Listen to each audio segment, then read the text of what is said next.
Good evening and welcome to the school committee meeting. I am sitting in for Chair Justin Hem. We need one more member to officially open the meeting, and Bethlyn is on her way. Justin is very sick, and Mary Murch is a teacher, so I'm sure you can imagine she has some teaching duties that she has to do once in a while. So she's at her school tonight. But even though we can't officially open the meeting, we don't have to hold up. I wanted to invite Lieutenant Noble to begin the police school collaboration report. So welcome to everyone from the force for being here tonight. Thank you.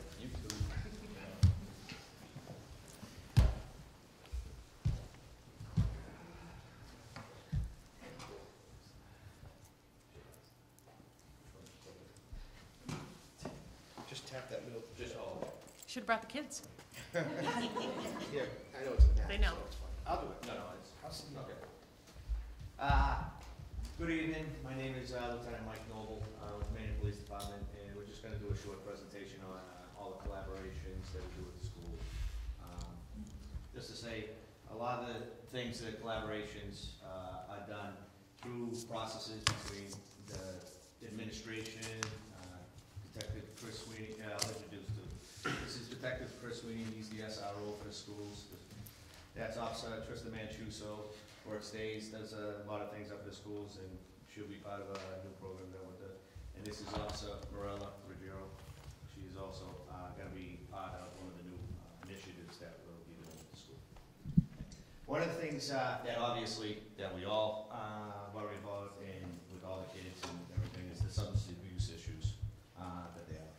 So we collaborate on a lot of substance abuse issues that we'll go into.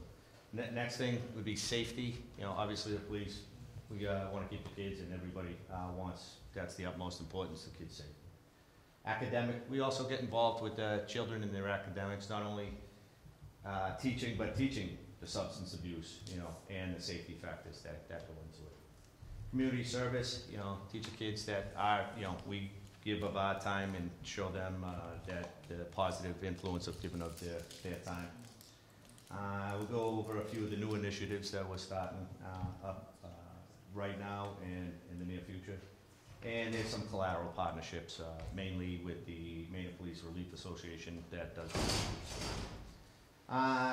this past January, we had the If Only presentation for the schools, for the kids. It was an opioid crisis. It's done, the movie was made through the Wahlberg Foundation. That's James Wahlberg, who's the brother of the famous Donnie and Mark Wahlberg. He's not the famous one. He'll say that too. And he came and that's him giving a speech, and he was addicted to drugs, and he gave, like how he got kicked out of his own house, he got this, and how he had his issues. And then they watched the movie, and then afterwards we had a panel with the chief was up there, the high school principal Chuck was there, and there were a woman from Carlisle, can't remember it. She was a parent who had a child. Her daughter had died, and she very impactful. I've heard her speak before, and then there was Dr. O'Connor that was up there also, and he's very insightful because he has worked with kids in like not just kids, babies that were born with opioid addiction or some kind of drug addiction, and then his 18-year-old child was also addicted. You know, so he really can give it, and he gives the physiological background of it, not just the psychological part of it, but what it actually does to your body and what they. So that went over very well with everybody attending. We would have liked to have more people attend. But Mike, was that done at the high school, or was that an evening for parents to come? The movie was given to the kids, and there was also a presentation during the kids, the high school kids and the 8th grade, and the 8th grade. 7th grade as well. 7th grade as well. And they saw it during the day, and they had a question and answer period with not all the same people, but some people. And then it was sent out that the parents could go to the night viewing of it and have further discussion. You know, the kids were supposed to go home and talk to the parents and the parents. It was about 40, maybe 40 to 50. They'd probably be on the high end, but you know, and everybody there was like, wow, you know, the things that we had set up also a room it's called a hide moon, basically, to show you like how kids will hide the drugs in their house and like see if you can see, you know, where it is and like the type of things. And these are done by like parents, you know, that volunteer and everything, because they have their kids and they know, like, this isn't just guesswork. This is stuff that, it's really. Sorry, was it broadcast anywhere? Did WAVM tape it or anything like that? ABM taped it. But I'm not sure if it has anything. I know they were there. Yeah. H, did you tape it? So, run it a few times. I don't think we could, just because of the film itself.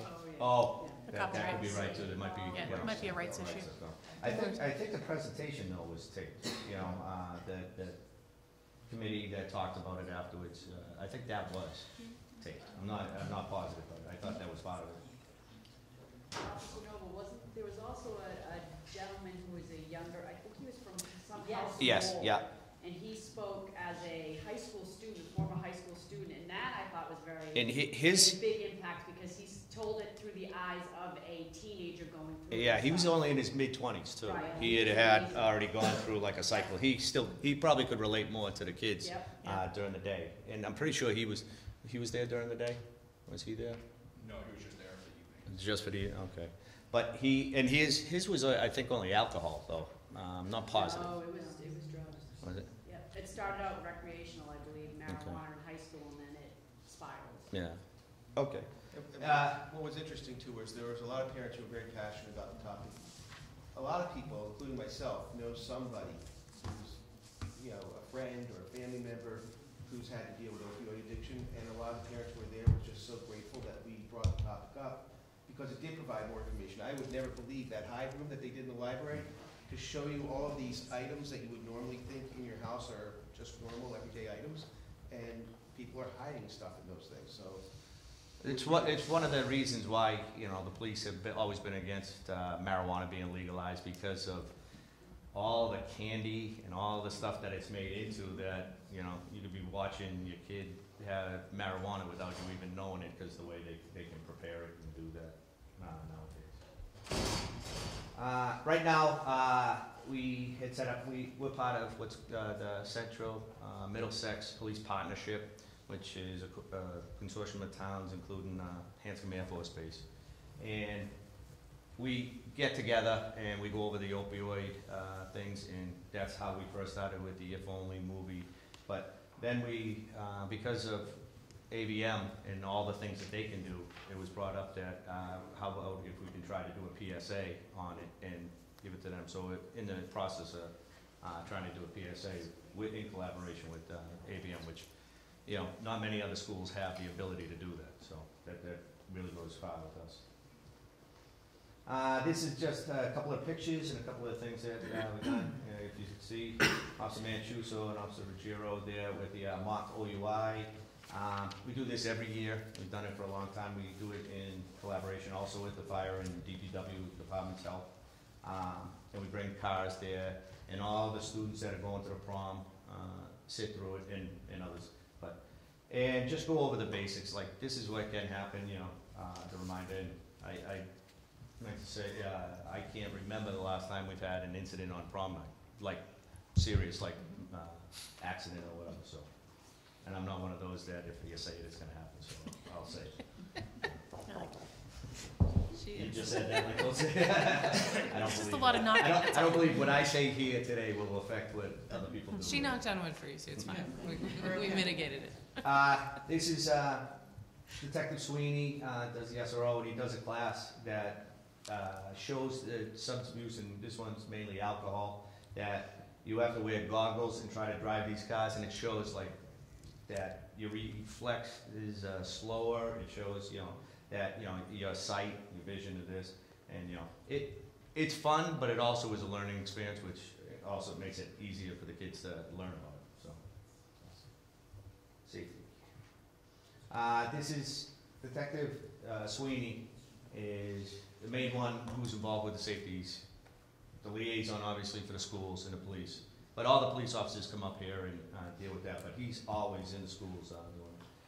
He handles the follow-up incidents, like if they happen at schools, he's the contact person. If you know, something major happens at schools, obviously it could be a little different, it could go up, but for the regular stuff like, the information sharing, he's usually the one that goes through. He's on, the CBJ, that's where, the police, the schools, the courts, probation, they all get together and see how the kids are doing, if they're the ones that are causing the issues, causing the, trouble. And can I add that Middlesex, Middlesex County is very lucky that our district attorney makes sure that that happens. Not all the other counties in the state have this, so we're very lucky. Yeah, this has been going on a long time, 'cause my wife's an ADA, and she's been a part of this when she was a juvenile, which, that was 15 years ago, that she was a juvenile ADA, and they've been doing this for a while. It's a great information sharing, is what it is, because the probation people can see, hey, is this kid going to school?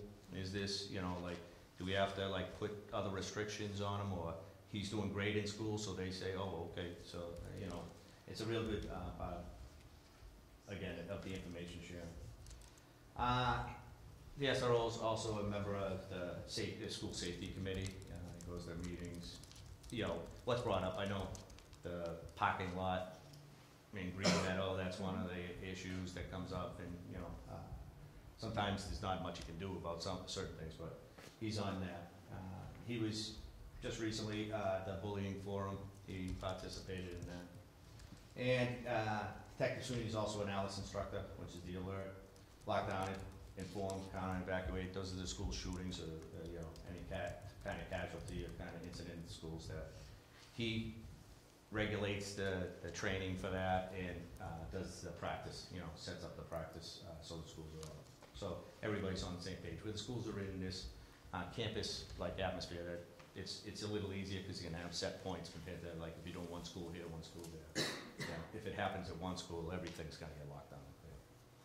And he's just a constant presence in the schools. He's somebody that the kids, get to know, and they can see and they talk to. Also, I know Detective Sweeney, lives in town like myself, so he coaches, he's that, so the kids see him out there, and that. Oh, and by the way, it's No Shave November, so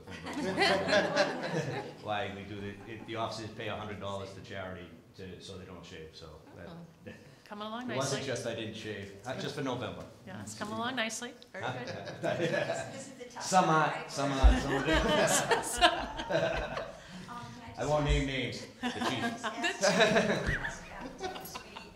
So, give me an idea of when you come into the schools, is it regular, because I know we used to have the DEAR program, which was a lot more structured, but like when you come into the Fowler, do you just informally walk around from class to class? Are there instruction times, things like that? Most of my time is spent up at the high school, Okay. and I usually try to get in there for the lunchtime period, because that's when the kids are free to talk. Every now and then I'll pop into a gym class to talk to the kids and participate in the class, just to interact with them. Not just when they're in class, it's just tough to interact. Up at the high school, I think he's gonna get into this next, but I do some guest lectures in the classes, so I can interact with the kids there as well. How much time would you figure you spend at Fowler and Green Meadow? Fowler's, we just started an initiative where I'm down here at least twice a month after school with a group of kids that I love. I pop in maybe 2 or 3 times a month, randomly. Green Meadow, unless I'm called there, it's usually just for the High Five Fridays, beginning of the school to interact with the kids. Would you, because by the time they get to the high school, of course, that substance abuse thing is totally, intact, so I'd love personally to have more of your time. That DEAR program, it was great, it was, concentrated effort on the kids when they were young and. Yeah, I was a DARE instructor Yeah, you were, for a while, and that was good, but I know curriculums and, the tests and everything get in the way, that trying to set up the classes for that. And That's my fault. I understand. There's, Always to the down curriculum. there are other times that we're just up at the schools for like certain days or events. It's the High Five Fridays, but we go up to the schools to read to the kids. I know I've done it a bunch of, we go, any of the officers that ask, they're always allowed to do it. Some of the problems with the Greenwood that I've been told, don't go in there too often, because you take the attention, everybody. You're very exciting, yeah, you're very exciting. They lose that. Yeah, and they you'd have to go undercover. On a bad day. Yeah. Well, that's one son will come running, one son, Dad, get out. That's right. And then this one. He doesn't even make like I'm here. Yeah. You do sponsor the Office of Field Program at Green Meadow though, too, right? Oh, Yeah. that's gonna come That's up. Yeah, important. it Yeah, Okay. that's definitely important, yeah. Like we went up there, there were 8 officers that participated in the read across America, where we went in. That went over well, the kids loved it, you know, and it's, everybody knows the different, you know, the kindergartens through the 3rd grade, how much the little ones love to see you come in. And they don't care what you're reading, they just wanna, what's that? Where's your gun? Where's that? We have internships at the police station. We've assisted with senior projects. That's one of the senior projects where she raised money for autism, and she had a race around, and we had a mountain bike lead the race and go up there. We have the career day up at the schools, and we also have the table down during Main and Fest. That's down there for anybody to come up that we interact with the kids. And the senior projects, whatever somebody asks us, as long as it's not overly constrictive, or that's going to take too much from manpower, we'll always try to help. And we had, I think, 4 of the seniors last year came down and did internships at the police station. You know. We're trying to get a more formalized, because I think that was kind of done at last minute. So next week, Detective Sweeney will be sitting in on the senior project seminar or whatever to talk next Wednesday night. That they're going to go over and see if we do that, and go over with any of the internships. We'll try to find a little more for them to do. You know, they liked it. They went around on ride-alongs. They sat in dispatch, but at times it was like there was nothing for them to do because we were tied up with. You know, we don't have strictly people at the station to deal with that. You know, we're all have our own assignments. There's not anybody we can pull. This is the Officer Phil program and the high fives. Again, these are ones that we're doing on a regular basis, but there's always other ones that either somebody comes up with or somebody asks us, can you go up to the school, can you talk to the assemblies. The chief is very good about having all the officers go up to the schools whenever, like the beginning of the school days or the school years, you know, just to be seen. Especially, you know, the Green Meadow is always the fun one, like I said. As they get older, they don't want to see you as much. This is a picture, Chief, why would be remiss if I didn't add that he really wanted to attend, but he's out of state of training. Oh, I apologize. I thought, Yes. yeah, he's been gone. He's Yes, long time. gone for 10 weeks. Yeah, so Very important training. he will. Yeah, when he comes back, he'll have a lot of this. But So it's he's, not because he can't grow the beard? Because I heard he was hiding till this is all over. Yeah, I told him that the safe money is he'll shave before like the end of the month. There's like community service things. Actually, Ed and Nikki do a lot of the stuff with the soldiers, and they asked us to put a thing. I think Detective Sweeney put it up to the schools, and a lot of the school kids at the Green Meadow come in. There's a thing right in front there. That was just a thing, but they brought in a lot. We were able to bring down to the post office over 20 packages, you know, full packages of all kinds of items to send over to the soldiers overseas, which, you know, I never had to do it, but I know other people, and they say that when they get stuff like that, it's just great. It's great. It reminds them of home. These are some of the new initiatives we're going to do. This is the CJ and Leadership Club that's being done at the Fowler. Detective Sweeney is coordinating that. It started with that, but it's something that is in development. We're trying to make it where the kids can, you know, how do they want it to be, where do they want it to go, and make it bigger, you know, or more involvement as we can. I think there's 8 kids, about 8 kids right now that are doing it. The next new initiative that, you know, we're excited about, and that Officer Manchusa and Ruggiero are going to be doing, is a female empowerment group with a lot of the issues that, you know, especially all the new stuff you're hearing these days. This is stuff that they can, you know, explain to them, talk to them about. It's not police or whatever, but seeing female with the authority and everything like that is just, you know, it shows them that, you know, they can empower themselves and embolden themselves. What grades would that be for? Sorry. We were thinking so far, middle school age, the curriculum we're still working on, the start date would probably be January, but most likely I would say probably 6th, 7th, and 8th grade. That's great. That's exciting. There's a female officer in another town that they're getting, you know, the meeting with and Oh, nice. trying to get a lot of information to try to mimic Like- theirs, because theirs has been a success, so. we're trying to Fantastic. get that. And finally, the collateral partnerships we have, you know, the Maine Police Relief Association, which is made up of the members of the police department. You know, we have a yearly fundraiser and we do this, but, you know, throughout the year, this is the supplement when the police department can't pay for something or can't do that. The Relief Association a lot of times picks it up or, you know, buys things for the kids for this.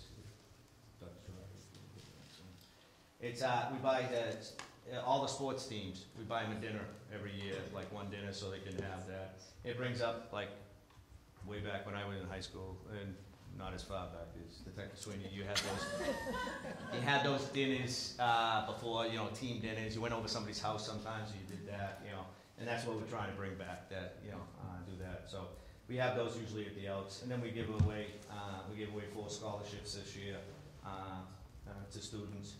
2 in CJ, 2 in STEM. And there's all kinds of other little things that we supplement, a lot of boys club and a lot of stuff that collaterally goes to the students and the kids of the town. That's the presentation. Did anybody have any questions? I know they're dying to talk. They've been wanting to talk. Whatever else you want to add. I'll just say that, sort of speaking as a resident and a parent, I just think that we have an extraordinary police force, so I'll just take the time to, I don't usually get all weepy and thanky at these meetings, but I've just seen you guys so much in the community, and I think it really speaks to the kids. So whether you're in the schools, I've saw my son explain Maynard rocks, hiding the rocks to Officer Carl, and Officer Carl was like, hey, I found one. It's just, I think those little things where we build a relationship with the kids, you guys just do an amazing job. And I remember when we had the airsoft rifle thing at Green Meadow, people were asking me, geez, should I send my kid to school? And I'm like, well, the lieutenant's kids are there and Officer Sweeney's kids there, so I'm not really that worried. And I said it much nicer. But I'm not, you know, I just feel like that's one of the sort of hidden benefits of Maynard is a lot of our officers are from Maynard, they're in Maynard, their kids go to school here, and even the ones from out of town, you can just see the caring. So I just hope you know that's very much appreciated from parents. And I just know that Detective Sweeney does a great job being responsive to issues as well as being in the schools. Dr. Girardi and I asked him to meet this week, and he's making time tomorrow about some safety issues, bike safety. So it's just, I don't know, it's just been great, and it's just amazing. And I just think we have a wonderful relationship, and you can tell all the hard work you put in, and it's very genuine. So. And that's what we want to say. You know, like if we're always, myself and the chief are always talking. We always think not, you know, out of the box. Whether, you know, if somebody thinks of something that makes sense or whatever, we're always willing to like try to find a way to complete it or to try to engage any, you know, whichever way that anybody wants. Great. Well, thank you very much. Thank you. Appreciate it. Thank you.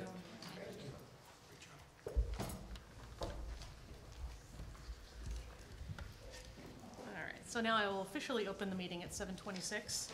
I can entertain minutes, if we know the date of the minutes.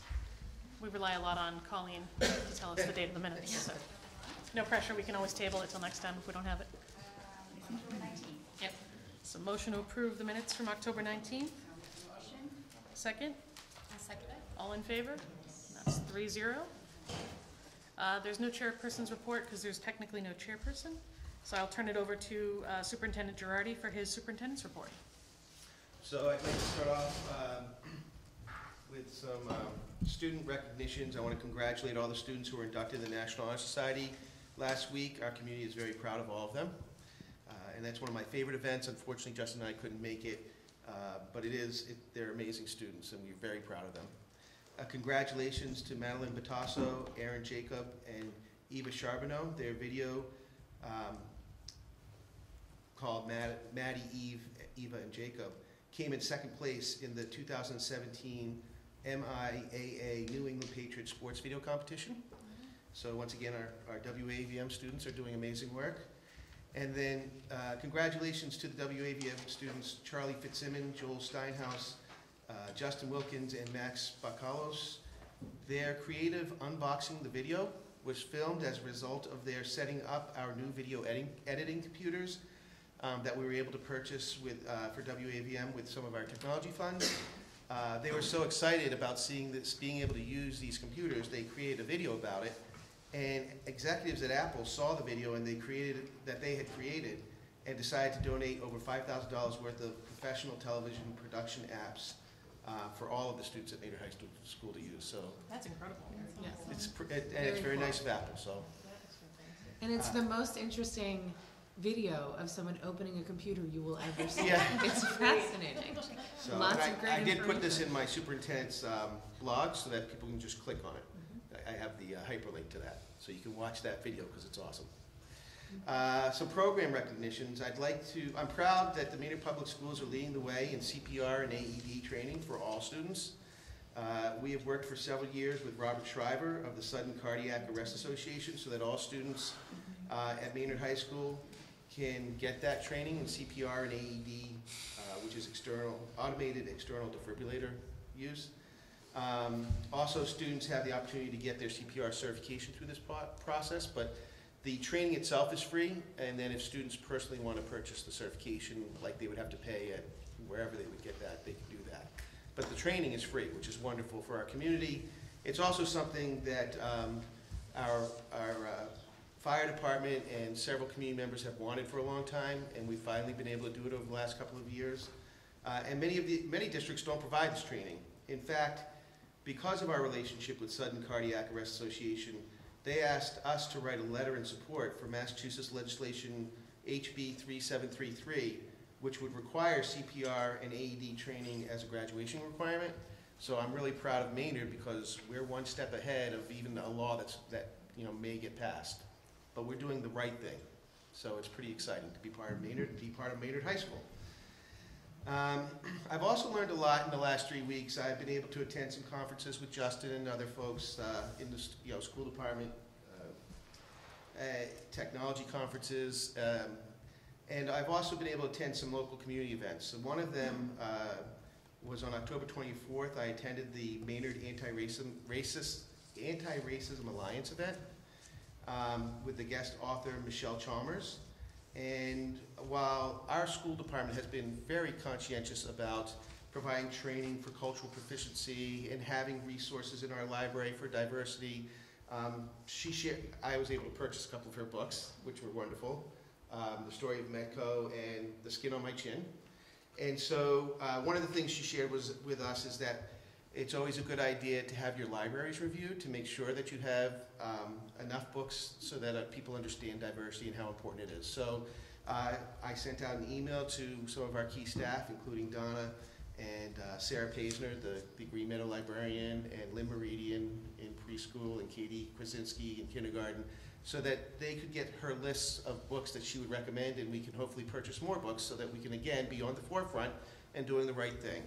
So I'm pretty excited about that, and it was a really great event, and I would encourage people to continue to go to the Maynard Anti-Racism Alliance events, because even though I'm pretty well learned and took the cultural proficiency courses, you always learn something new. So it was a really wonderful event. Also at the MAS conference, I learned about the work of Dr. Rex Jung, who's a clinical professor of neurosurgery at the University of New Mexico, and his work with Dan Hunter on the HIQ survey, and it's groundbreaking work on the brain and how to improve imagination and creativity. And so very few schools have begun that work. However, in our area, Concord Academy has already implemented this 3 times. And so they were very interested in a couple of school districts, public school districts piloting it. So the superintendent of Westboro and Foxborough and I are talking about the possibility of us supporting this type of work, which would help students to understand their creativity and to develop it. So that was really an exciting workshop to attend. And that's my report. A lot of exciting things going on in Maynard and coming to Maynard. I just wanted to follow up, if I could, on the National Honor Society piece, because I had the opportunity to be at that event last week, and I was just so impressed with our students. They just did a great job, and also I had the opportunity of having them help me with a big, major town-wide project that the food pantry was doing over the last couple of weeks, and again, they couldn't have been more enthusiastic. They were like, you know, when we finished the first week, they knew that I still had a bunch more to do, and they were like, are you gonna do this all by yourself? And I said, well, yeah, and they said, well, we'll come back next week and we'll help you. It was just so impressive, so I just wanted to share that. That's fantastic. You've got great kids. Yes, we do. And if I could piggyback on the people having some way of trying to have people feel like they're represented in what they see visually. It's not always, it's hard to find a way to do that all the time for all different people, but I do have to say that. So I work with people with spinal cord injury, and that just came up at a conference I was at last week where she was saying, I Googled online women, and I do not come up. Woman in a wheelchair does not come up, so do I not fit in society? Like it's a really great thing to be looking at, and how we can, as much as we can, reflect back the diversity of who we are as a humanity. So I really appreciate that that's something we're looking at. And I would love to understand a little more about the HIQ survey, if you have anything else to share about that at some point. I've got some handouts. I meant to bring them out. I'll send them to the school committee. Great. And okay. I have to do a little more research, but I'm working with those I would other imagine. superintendents. Yeah, if you just went to the presentation, then appreciate that. And I love that you were talking to some people about that. It would be good to hear more about it. It seems right up Maynard's alley. Thank you very much. We'll move on to representative report. I don't know if we have our student representative here. No, It's hard not to- here yet. That's okay. We can always come back to that. Citizen comments. This is time set aside for any questions you might have. Join us at the microphone. All right. We are going to go next into a policy discussion about public gifts to the schools. We're hoping to not only have a first reading tonight, it's a pretty standard policy.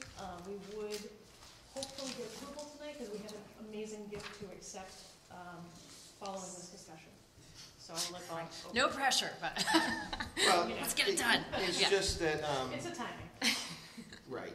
So, we recently had a request for a large donation to the school facilities. And while we have other policies that tell us how to accept donations, not to the facilities, so the question came up with our facilities director and how do we do this? So right away, Colleen did her homework, found the state law, which I shared a copy of that with you, about what a policy should look like. And she crafted a policy for the policy subcommittee and I to look at. We're in approval of this policy, so it's pretty standard, and I think it's just something that we should move forward with. So I just have a question. So I think what we're talking about right now is something tangible that we're also going to be Yes. talking about. But if there is, I know sometimes there will be organizations, businesses, or that will want to make a gift of cash. I guess it's the third paragraph down. And oftentimes they don't want to do that because it'll go into the general fund. So where this money, Michelle, and I guess this is for you, it will be designated for school if we get any cash, if down the road, because this also talks about a generic, if there were a gift of cash. There's does it go to the general fund or go to the schools? It would. I'm assuming it would go to the schools if it's donated to us directly. But because in the past, that was why the Education Foundation was created, was because businesses and organizations sometimes want to donate cash, and if they do it directly to the schools, it just goes into the general fund. So I just want to make sure that we're not going to fall into that. Well, unfortunately, I think that's the way I read it. It's kind of telling people that no matter what, we have an obligation to put it into that general fund, but at the school committee's discretion. So the school committee could still use it for the purpose it was intended, but there would have to be a certain factor of trust. Well, we have certain accounts within each one of our schools that are gift and grant accounts that it does fall into. Like when MEEF gives us certain teachers a grant, it actually falls into a different account than our general fund. It's still managed by the schools, and it's run through our warrant process. Any expenses out of it, but it is put in a separate account. Perfect. That's all I wanted to know. Thank you. Mm-hmm. And I do have one other question in relation as far as services. So what if someone wanted to donate services in kind? Does that fall under this policy, or would that fall elsewhere? Because it's in I between. think it's, not actually because there's a cash. monetary value to Yeah. the services, it would Right. fall under the same policy, so. Okay.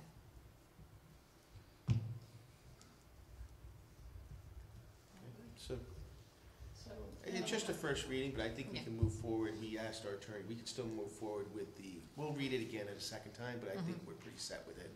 And we can still move forward with the donation as an agenda item, because we asked our attorney. Right. So we can continue on to the next agenda if there's no more questions Do we about this need a policy. formal motion to approve the policy? No, it's just a first reading. Okay. Great.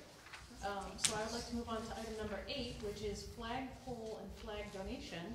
And Ed Sokolowski has joined us tonight. He's from the Maynard Elks, American Legion. American I'm Legion, the sorry, commander of the thank you. American Legion. So Ed was very kind and talked to Tim, our Assistant Facilities Director, about their desire, the American Legion, to purchase and donate a very large flag and flagpole to Alumni Field, which will be very special. We're really appreciative of that, and so I know that Ed has worked with Tim to make sure it's located in a very good spot. I think the planning, Ed, you can confirm? It will be right behind the scoreboard up at the field. Where it is now, it's almost near the road, but eventually, from what I understand, they're gonna be doing some road work if the Parker Street ever goes through, and some of that corner's gonna be cut out anyways. Right. So this will be moved behind the scoreboard, and plus we can use electricity off that to keep it lit at night, and it'll look amazing at night out there when That's great.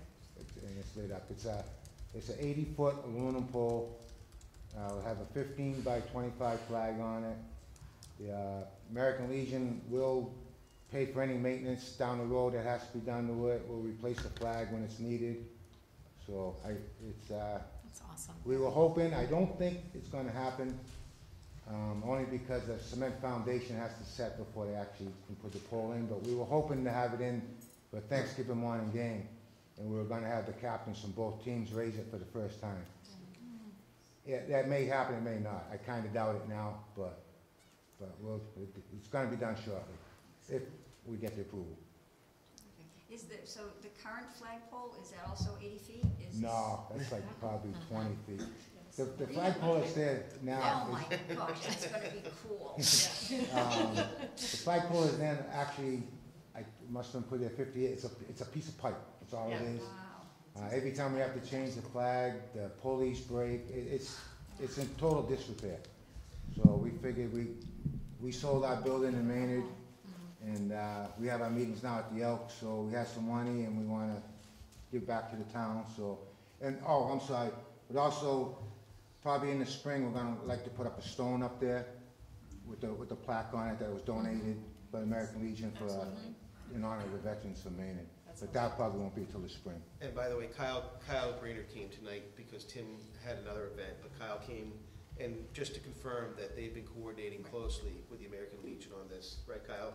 Yeah, they've been great help. That's great. Awesome. Well, thank you very much. Thank you doesn't feel adequate, but thank you very much. And make sure we send an official thank you. You'll have the nicest flagpole in the district, I'll guarantee you. That's fantastic. Maybe the Thank state. you so much. Yeah, you're welcome. Thank you. Thank you. So do you want to vote to approve the acceptance of this donation? I'll make a motion to approve the flagpole. Is that, what am I? Flag donation from American Legion. There you go. Second? I'll second that. All in favor? Yes. And that's great.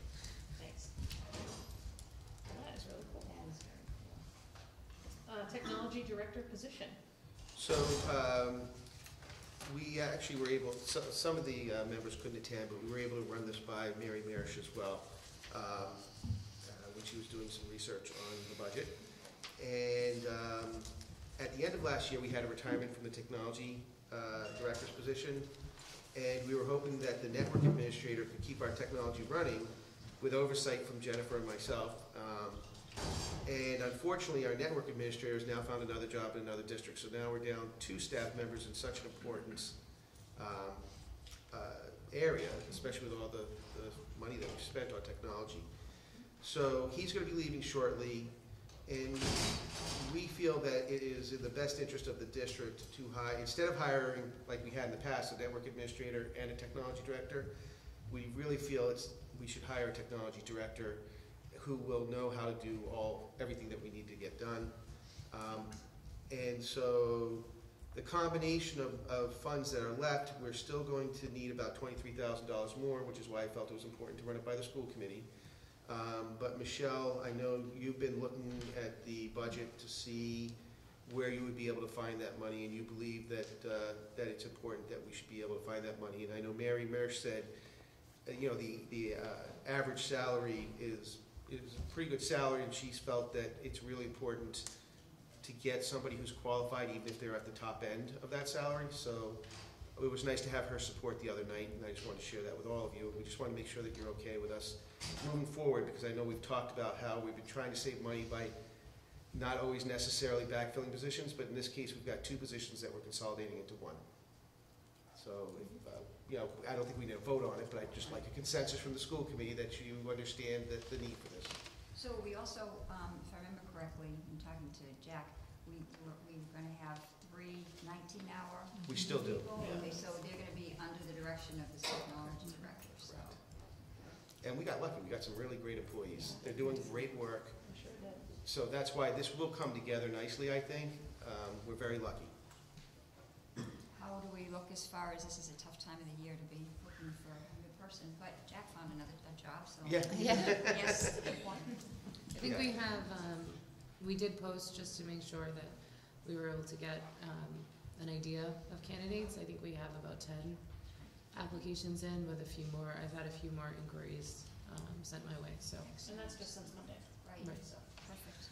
So do you mind, not having been on the budget subcommittee, just to understand the rationale, because we had talked about previously we're going to go with a network administrator, and so, but now we're moving back to having a technology director. Yeah. So oftentimes network administrators, they understand how everything works. Right. They understand the technical end of it, and they tend to learn the director end of it.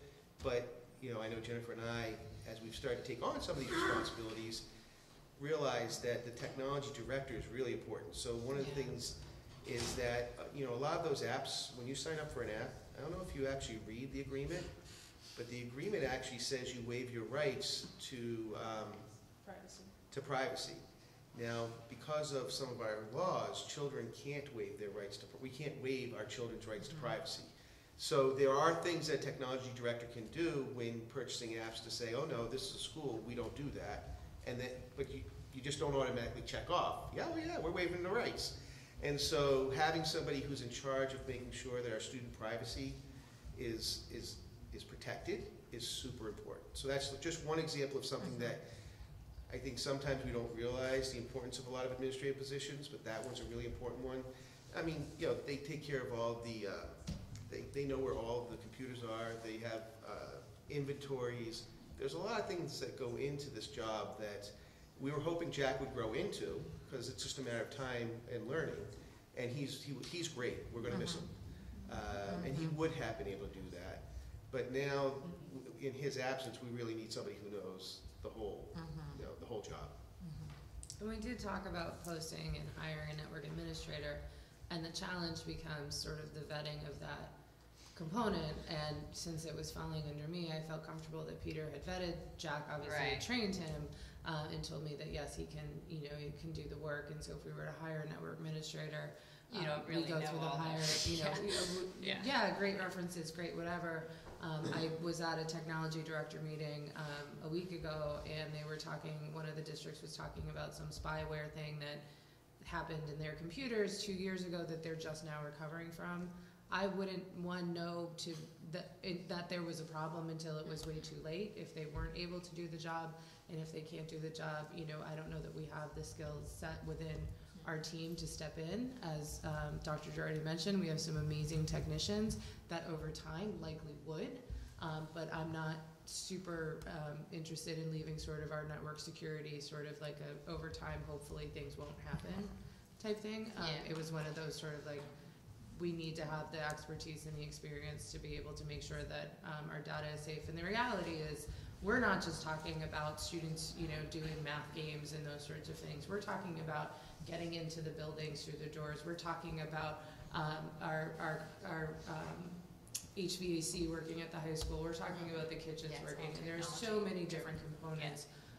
You know, we don't really function real well if our network isn't running, or at all, in any real way. So. Online MCAS works. You know? I mean, I think we ask a lot of you and Bob, and I just don't think that either of you can be the technology director. You know, it's a certain skill set, and I think that there's only so much we can pile on you guys, and that's just a whole different ball of wax.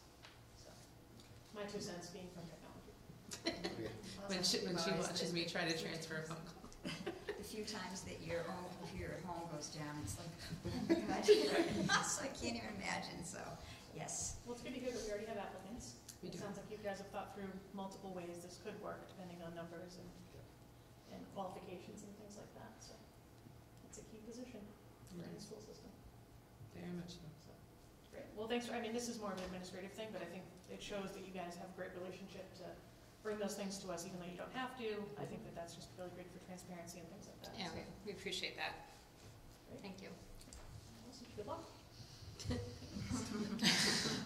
MCAS report. Yay. Yeah. So thank you. We have a variety of pieces here.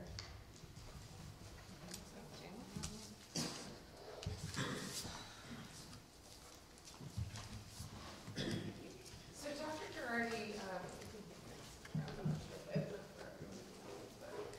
Dr. Girardi had given a presentation last week on the components of the MCAS, the commissioner's memo updating folks on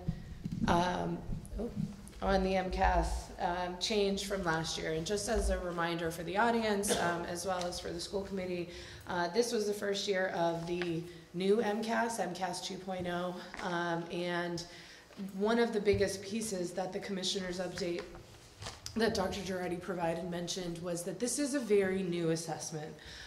It is different than the legacy MCAS, as they're calling it. It is different than any assessment that they had put forward, and they cautioned very strongly against comparing current results to past results in terms of that piece of it. So we're going to go through a bunch of different components.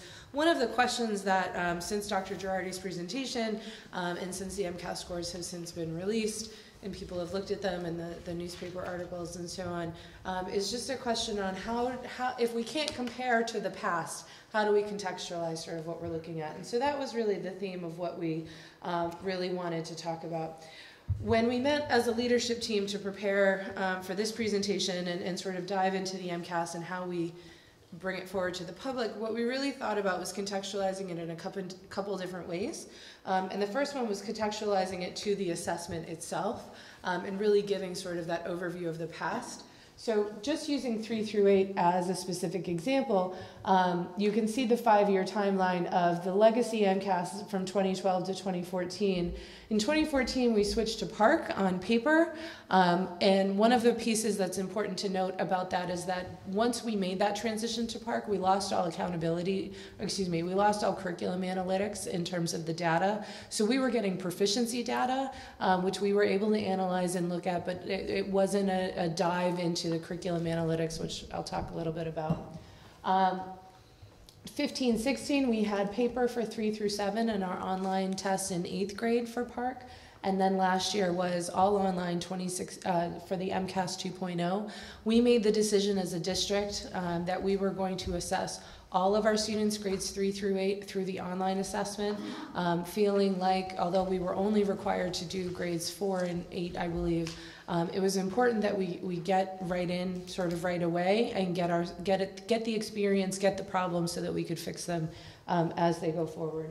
And I think that was the right call as we move forward. So that's one piece of it.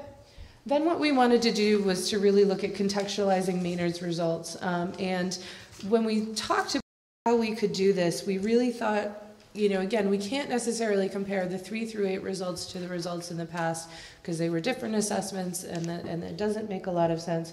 But we can talk about the high school assessments and the science assessments. So Principal Karajanis is going to come up and talk through a little bit of what we saw with the high school assessments. So these are the data points from 2014 to 17 in English and Language Arts. You can see that the advanced and proficient bands are currently at about 92% in 2017. We have very few students in the needs improvement and warning categories. I'd also remind you that we have almost exactly 100 students per class at Maynard High School, so each percentage is very close to a student. So at the high school in 2017, for example, we had 2 students receive a grade of warning, and you can look back through the data and see that those numbers remain quite low. Students in the needs improvement category need to continue to advance their education through the curriculum all 4 years they're in high school. However, they don't have to retake the MCAS test. It's considered a passing score. We have not had a student in my time at Maynard High School who has not met the MCAS requirements for graduation, so we haven't had a single student held back from graduation due to MCAS scores.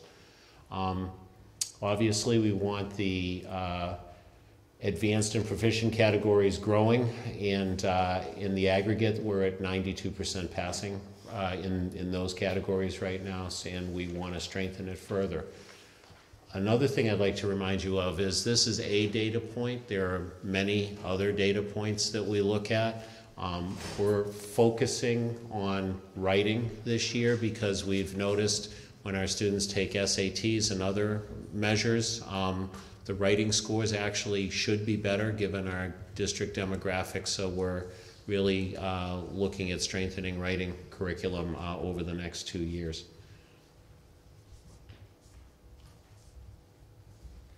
Another metric to look at is students who are considered in the high needs category. This would be English language learners, students in special education, as well as students who come from a depressed socioeconomic background. You can see that in 2014, half of those students were in the needs improvement category, and we've been moving those students over into the proficient category over the last several years. And the goal there is obviously to close gaps between our population as a whole and students who are designated high need. That's been going in the right direction, but again, I think the writing initiative we're looking at is to strengthen writing across the curriculum in all areas, and that should reflect in student scores as well. Our math scores, as is the case across the state, aren't quite as strong numerically as our English language arts scores. But again, you can see that we have about 11 students who are going to need to retest in 2017 in mathematics. We have, again, not had a single student fail to graduate due to MCAS scores. All of these students are on EPP plans that are required by the state to make sure that they're making progress toward graduation. This is usually through continued coursework beyond basic graduation requirements, and I'm quite confident all of our students will pass their MCAS test and graduate, as has been the case every year that I've been at Maynard High School.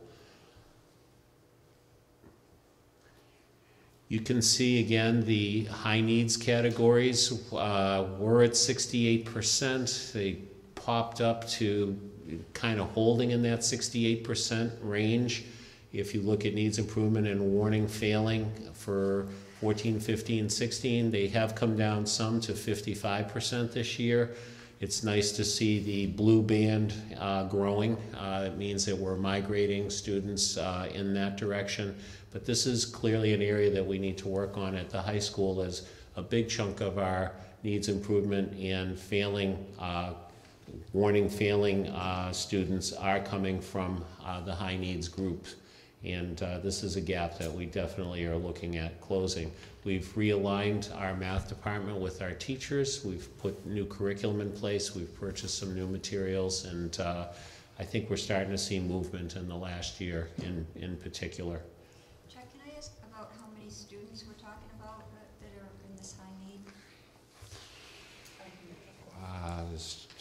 I'm literally doing the math in my head. Portion of the 21. class. I can get the number. That's all right, keep going. About 110? At 10, High school? Yeah. Grade 10. Grade 10. Oh, right, I just did the whole high school in my Sorry, I head. was just. No, this would be about a 35? quarter of that, 25? 35. 35, okay, yeah, so it's 110, yeah, That's that's okay. right. Oh, good, sorry. Sorry, that's okay. So this is a group of students that we're targeting and tracking for improvement. And finally, our science, physics grades. This is an area that's been very flat for all 4 years. Our previous physics teacher left at the end of last year. We've hired a new physics teacher. One thing I've noticed and one thing we talked about is he's doing a lot more hands-on work. Our students are doing a lot more lab work. I was watching students working on coefficients of friction today, and they were actively experimenting and recording their data, which is, I think, a direction we really need to go with our physics program. This is a reminder too that these students, as you can see, they're freshmen, whereas the other two MCAS tests are taken sophomore year. Students who do not pass in the first year, and again it's roughly 11 students, have actually multiple opportunities and pathways to complete their science requirement. They typically take biology as sophomores. They could then take the biology test at the end of their sophomore year or retake the physics test. They take chemistry typically as juniors. They could then take the chemistry test or the biology retest or the physics retest. And all of our students, again, by the time they graduate, we have not had a student not meet the MCAS requirement in science either. That's the data that we have from the high school. We have some good trend lines. Our English language arts numbers are very strong. Our math numbers are comparable to other districts in the state. But we are identifying areas that need to be strengthened, and we're definitely taking steps to do that. And we should see results within the next year or two. And in terms of the math piece, and this gets into some other components, last year I believe was the first year of the entirety of the new pathway. Yes. So that's an important piece just in terms of understanding how things are progressing. So last year was the first year where we had been doing something different for the grades ahead of it, and now we have the pathway that we're anticipating being there. So we should be seeing results in the next couple of years with that change, in addition to some of the other changes that we'll be talking about. So we obviously skipped over grades 5 and 8 science, and we did that for a reason, to get sort of the high school piece. Jonna Dankner, Principal Dankner, is going to talk through some of the science components that we're doing, because again, we can compare ourselves to ourselves through the science test, because those haven't changed quite as dramatically, and she can talk to some of the pieces we're doing. So for science, we really have recognized that this is an area that we as a district really need to focus on. And that focus has started with the adoption and the involvement of the next generation science standards, which has realigned what we do in science at different grade levels, but also kind of we're looking from our base, building our foundation in terms of inquiry-based learning and scientific inquiry, and focusing on our natural environment and kind of broadening our understanding of scientific theory. So in our 5th grade science, we can see that we are on a path, that we're on a positive path. Our scores from the year before have grown. It's been about 3 years since we have started this process. We started by implementing the nature-based science about 3 years ago. We worked with a collaboration with the Massachusetts Audubon Society. We've purchased a science resource to make sure that we are continuing further aligned, and we're really building that base. And so that when we will see, but it takes a good 5 years for an initiative that you put into place to really come to fruition. And we're talking about building at the base, and so it's going to take a while before we see those results as we go forward. So in our 5th grade, we're seeing some growth. And as we move into 8th grade, we can see that we need to continue to strengthen that area so that we are building those foundational skills, looking at what we're doing, and are we aligning ourselves to the standards, and are we looking at the adoption of the next generation science standards and making sure that's infused to the instruction that we're we're providing our students. So that is our focus on our science in order to make it the strength that it needs to be. Donna, can I just ask a question on that? Sure, sorry. Over here. So as far as an 8th grade level, I have a better sense at the in the younger years, but so what are you looking at when you're saying that you're talking about trying to make sure it's infused at that level? What are you thinking is going to be the way that you'll get there? So what we're doing is looking at our practices. Are we infusing those same inquiry-based practices as we go forward?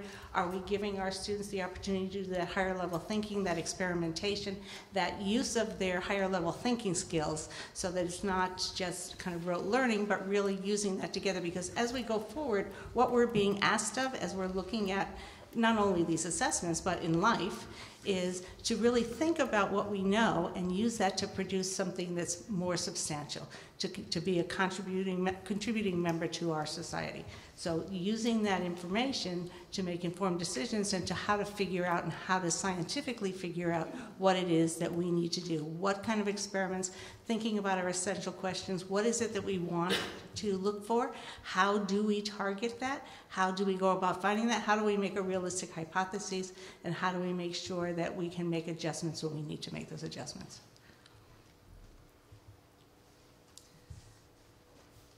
The other component about the 6 through 8 in particular, we talked last year about the integration. They were discipline specific, grades 6, 7, and 8, and now we are integrating them. This is the second year of that integration. So differently than the, sorry, it wasn't a mouse, that's true. Differently than the other MCAS that changed sort of whole scale, we had in the science MCAS a test that was integrated where they were tested in 5th grade on everything and tested in 8th grade on everything, but just about everybody was doing the discipline specific grades 6, 7, and 8. And so they changed the standards to meet what is appropriate within the test to be a more integrated curriculum. So we are working in that capacity. And we'll talk a little bit further on about some of the initiatives we've already started to have teachers talking about those in some really great conversations that have already happened this year. So the other piece that I was asked about that people were wondering about was contextualizing our scores to other schools, because as much as the test has changed, it changed for everyone. So how do we compare ourselves to other schools? So that's what you're seeing here in these next slides. These are our regional comparison towns. So we just took our contiguous towns that we generally compare ourselves to. We also included AMSA and Assabet Valley Regional Vocational Technical High School in there as well. I think one of the pieces, I'm not obviously going to go through every sort of comparison and where we're above and below, but I think what's important in all 3 of these slides that's of interest is that for the 3 through 8, everyone did see that reduction. It is much more of a rigorous test. It is a raising of the bar, and you see that in the 3 through 8. There also is the way in which, because grade 10 is the competency determination, that they change the way they grade it to scale it to make sure that you know it's represented fairly. So there are some components there in terms of the grading of the 3 through 8 and the 10th grade. I think so. These are our regional comparisons. These are a demographically comparison town. So we have a report called Radar that the Department of Education has put out. It's similar to the old DART data, but it includes many more pieces. These are the towns that have similar comparisons in terms of the types of population figures that we have. When we were looking through this, one of the things that was interesting are towns like Nantucket and Swampscott, which maybe we wouldn't think of as being comparison towns, Nantucket in particular. We talked a bit about, and when we looked at their ability to meet their foundation budget, the percent of foundation budget that they were supposed to be able to meet, they were much, much higher than we were because of the real estate investments that they have there. However, the student population that they have is much more similar. So we were well aware that there are some outliers within this data in terms of apples to apples comparison. And then we also have the ability to fund the foundation budget. So that was one of the things that they showed in there, and these are our similar towns for ability to fund the foundation budget and in terms of comparisons. So one of the pieces is, the test changed for everyone. So why is it that Maynard wasn't able to change as successfully as the other towns were? And I think that there's a variety of rationales and reasons why in terms of the conclusions. So the first one, I think it's really helpful to think about this as the change in the test as being from a test of consumption where we're providing students with information or skill set and asking them to sort of reproduce it, to truly a change where the test is asking students to produce really novel and new information or new material, which is what Principal Dangner was discussing in terms of the science pieces. That is something that as a test, Dr. Girardi mentioned last time, is what we want students to be assessed on. We were doing fairly well with the consumption test. And then with the change of the game, we are changing these pieces to that production piece. We are working on those. We have initiatives that are already in place that our teachers are doing. It takes a 3 to 5 year piece to implement. Why were other schools implementing faster than we were? There's a couple questions that one could ask. The Common Core, when it came in, which is really what the Common Core is asking folks to do, is to really do that production, that higher order thinking. That was at the same time where there were part-time curriculum directors or other pieces, so there's a component of that leadership piece. The instructional leadership team was much more focused on sort of day-to-day management of the grade level teams and those sorts of components. And again, without having that sort of one voice unifying, let's look at these pieces and move forward. Is that a potential impact? Did that potentially impact the way in which those new standards were rolled out within the district? I think it's fair to say it could have. One of the pieces that I think is important in terms of this is the computer versus paper scores. There was a 20% difference between the scores, apples to apples scores for students who took the computer versus students who took them on the paper assessments. All of our students took it on the computer. We did that intentionally and on purpose so that we could have that experience and be able to learn from that. Now, while the state says based on the achievement scores that they were able to mitigate that difference, the way they were able to mitigate that difference was that they took the questions that were required the same production on a paper test as on the computer, compared those scores, and then did some math magic and made those numbers, which I think is probably statistically accurate in the way that they do that. However, and Donna can maybe speak to some of this, I remember when we were doing the paper, or were doing the computer, Jack, myself, Peter, Donna, all of the administrators were well aware. We went to each of the buildings, we sat there, we ran around trying to figure out how to get kids into the computers. There were some that were locked, there were some that were not. I had students looking at me like, what do I do? I'm like, yeah, it's great, we're gonna figure it out. In one 7th grade classroom, I was on the phone with the MCAS folks because something had gone wrong on their end. Those are things that I don't think you can mitigate with an algorithm with those pieces. We talk all the time, especially when MCAS first came out, about making sure that we're not overtaxing the students with other schoolwork and that they're rested and that they have snacks. If all of those things are important for MCAS scores, certainly the notion that I can't get into my test is probably going to impact. Additionally, the infrastructure component, and I think that that's something that cannot be underestimated. We do have modern, up-to-date infrastructure currently. It was 2 years ago, I believe, or 3 years ago that occurred, that we were able to get that up-to-date infrastructure in all 3 buildings. And it's not just about the ability to log on and take the test, which was the rationale, one of the rationales that were provided. Prior to that, I know when Charles Gabron and Don Holm were here as curriculum directors, they were attempting to get more resources, curriculum technology resources into Green Meadow, and Peter Martin simply said, I can't put them there because they won't work. So it wasn't just about being able to get on to do the test. We didn't have the ability to have students practice these skills to take the test. We do now. We have more devices that are in place. That's why the technology addition of those technicians to increase devices was so important, so we can put devices in kids' hands so that they can practice. I know I've talked to the instructional leadership team and other folks who have said that they've already given students this year opportunities to practice with the kinds of tools that they will need to on that test. We didn't have that opportunity prior. for those pieces. Another component of this is that for Maynard, all truly means all. You heard Principal Karajanis talking about each percentage point at the high school is quite literally one student. When we have a student who doesn't do well, we feel that on our accountability. We can't hide them. So when we talk about making sure that all students are able to meet their potential, we have to meet all. We can't hide pockets of students. And so that maybe shines a light on some of the areas that other folks might be able to sort of manipulate or cover up a little bit. But I think that's a good thing, that we have to focus on all of those students and get them there.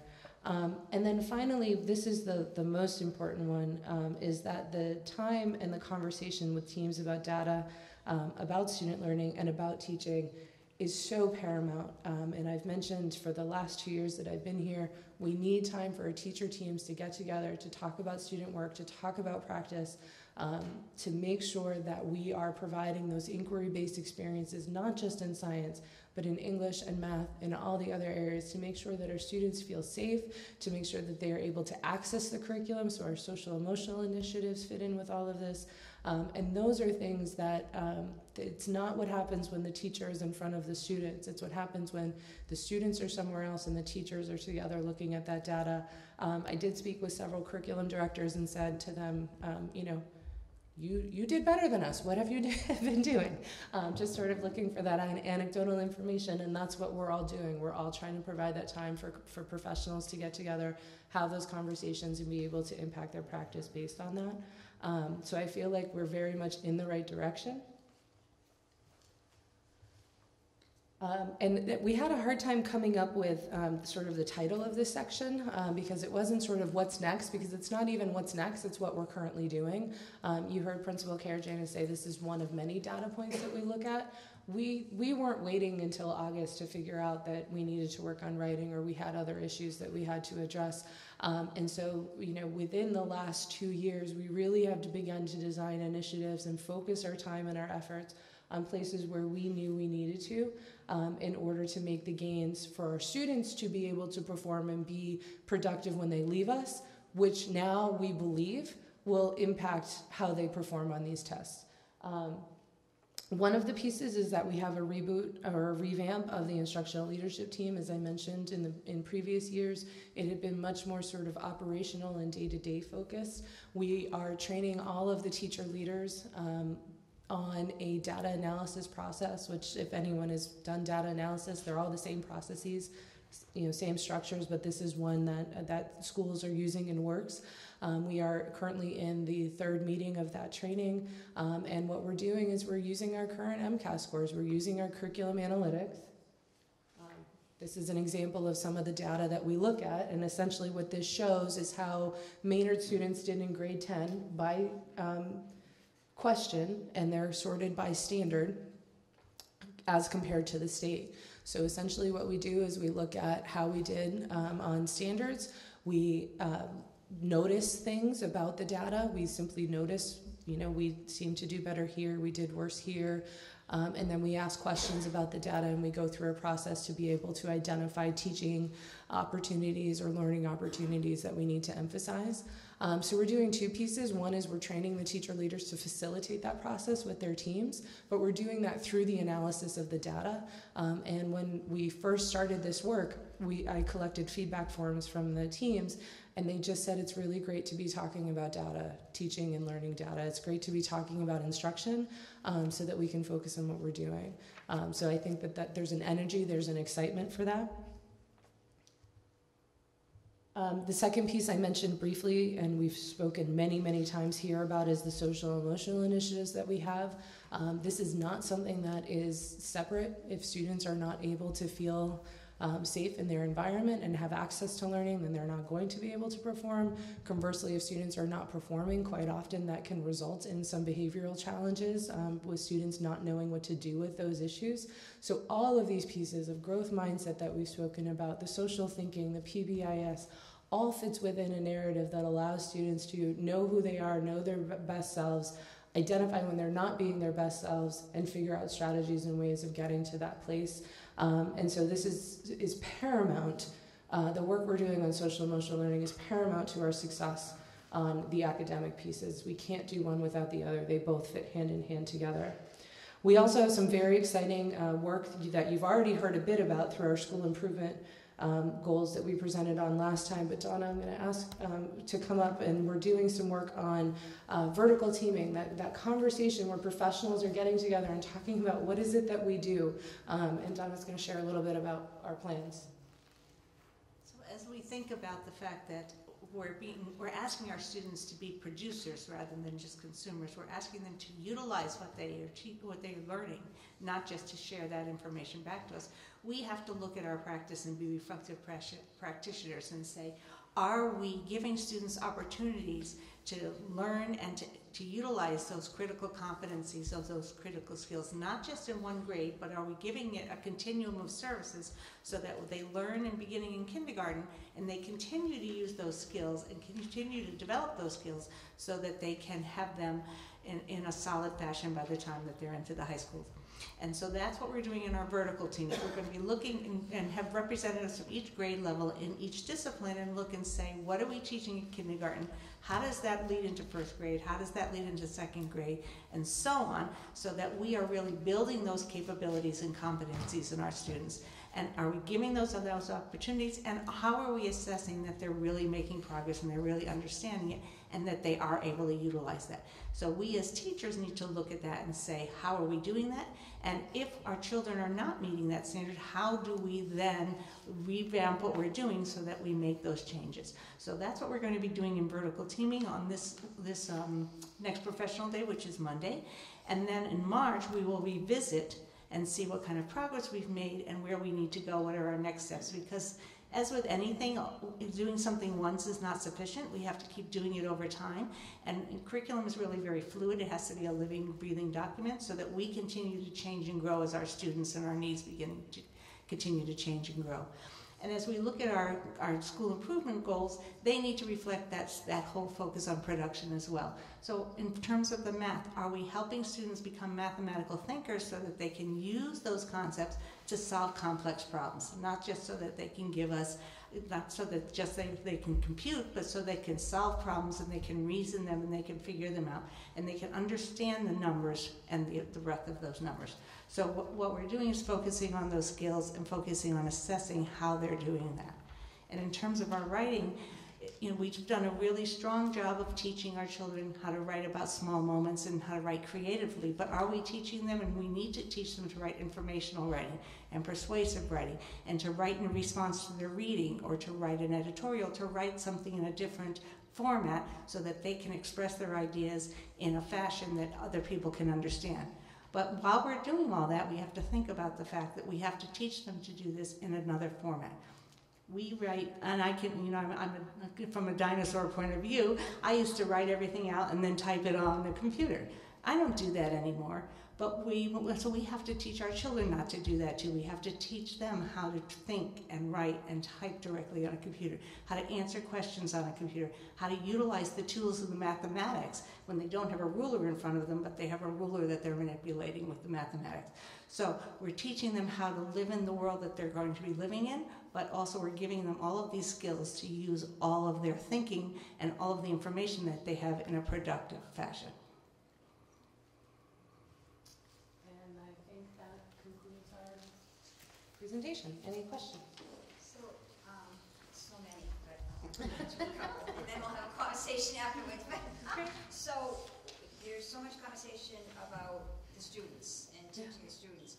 How do we get the teachers who we've had for so many years and they've been teaching one way to all of a sudden 180-degree, turn and to help them become the people that we need to teach the kids? Right.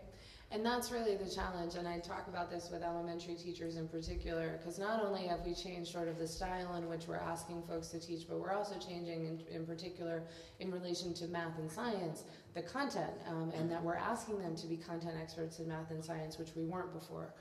And this is literally within the last 7 to 10 years that this has happened. So what we're doing, there are a couple of key initiatives that are super important, and one of them is the coaching initiative that we have, where we have people that is their area of expertise. I know Donna at the elementary school, when she came on board, had a huge initiative on differentiation related to literacy. And how do we teach literacy to students at all ranges of their skill abilities? We need to do the same thing for math, and Terry Morrison, who is our math coach, is currently working on doing that with the teachers. The challenge being that she is working with teachers grades pre-K or K all the way up through now 8, in addition to working with students to make sure that they're able to get some of those skills. So that's one of the places where we're doing that work. I am working with the teachers related to science. Not being a science teacher myself, I know project-based learning and inquiry-based learning and are leading professional development sessions in that capacity, but we're also looking for help from outside programming. So we brought in Mass Audubon Society. We brought in Project Lead the Way through generous contributions from the town. We are having a training the afternoon on Monday is where teachers are selecting their professional development, and one of them is Project Lead the Way for elementary teachers, where they will not only be trained in sort of this inquiry model, but be given resources that they can then use. And it takes time. You heard Donna mention that it takes between 3 and 5 years for a curriculum initiative to take hold, and that's not necessarily influencing the pedagogy or the way in which we're asking teachers to teach. So we need the time, we need our teachers to have the time, we need to hold ourselves accountable for that by looking at the data and saying, how are we getting there? Because the bottom line is that, to me, I don't necessarily care what the teacher's doing with the student as long as we're getting to the results at the end. And I think one of the challenges that districts have is maintaining that focus on the results at the end. What we need to do now is, and we've already started this process, use the instructional leadership team to look at MCAS data, DIBELS data, PARC data, all of the data that we have, all of the common assessments that we have, on an ongoing basis, so that we are constantly evaluating who's getting it, who's not, how do I accelerate those who are, how do I help those who aren't, in doing that work. And that requires time for teachers to get together, to look at the data, analyze the data, and then develop what do I do as a result. You heard Donna mention the vertical teams that we'll revisit in the spring. Part of the revisiting in the spring is we will identify where those gaps are in those critical skills across disciplines, and we'll dedicate funds over the summer so that we can bring teacher teams in to generate interventions and extensions related to those critical concepts. So if, for example, evaluating data or evaluating sources is a gap that we see in sciences and in the social studies, I can bring teacher teams in over the summer to generate either activities or lessons or assessments that we can then share with the other teachers to be able to do that work. And that's something that, again, as I mentioned, we're not just reacting to these results here. Our Professional Development Council last year was indicating the need for this vertical teaming so we could get back to that. And what's interesting is if you talk with the teachers in Maynard, they're like, oh yeah, we did this like 7 or 8 years ago. Oh yeah, we used to do this writing. Oh yeah, we used to do this. And again, I think, this is, sort of self-serving in some capacities, but, I think making sure that there's a maintaining of that focus of this is the work that we have to do, because it's not if you do it once, it's done.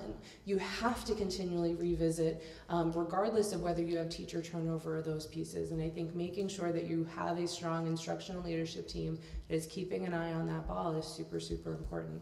And we're getting there. We're getting back to that.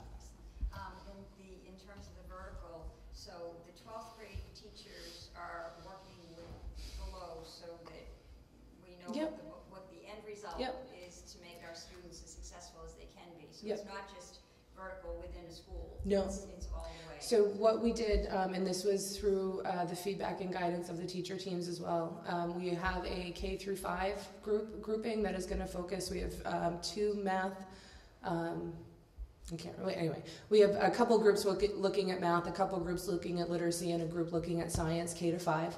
And then what we did was we had the discipline specific 6 through 8. Our unified arts teachers are going to be working K through 12, simply due to numbers of what they have. And so the hope is, and I've done this in other districts, if you put everyone together all at once, the conversations don't make a whole lot of sense.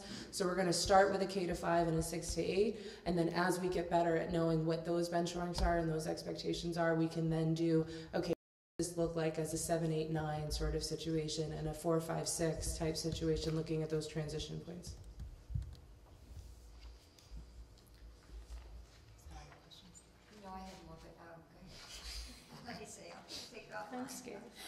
So, one of the ones I just wanted to ask about that didn't come up was the computer.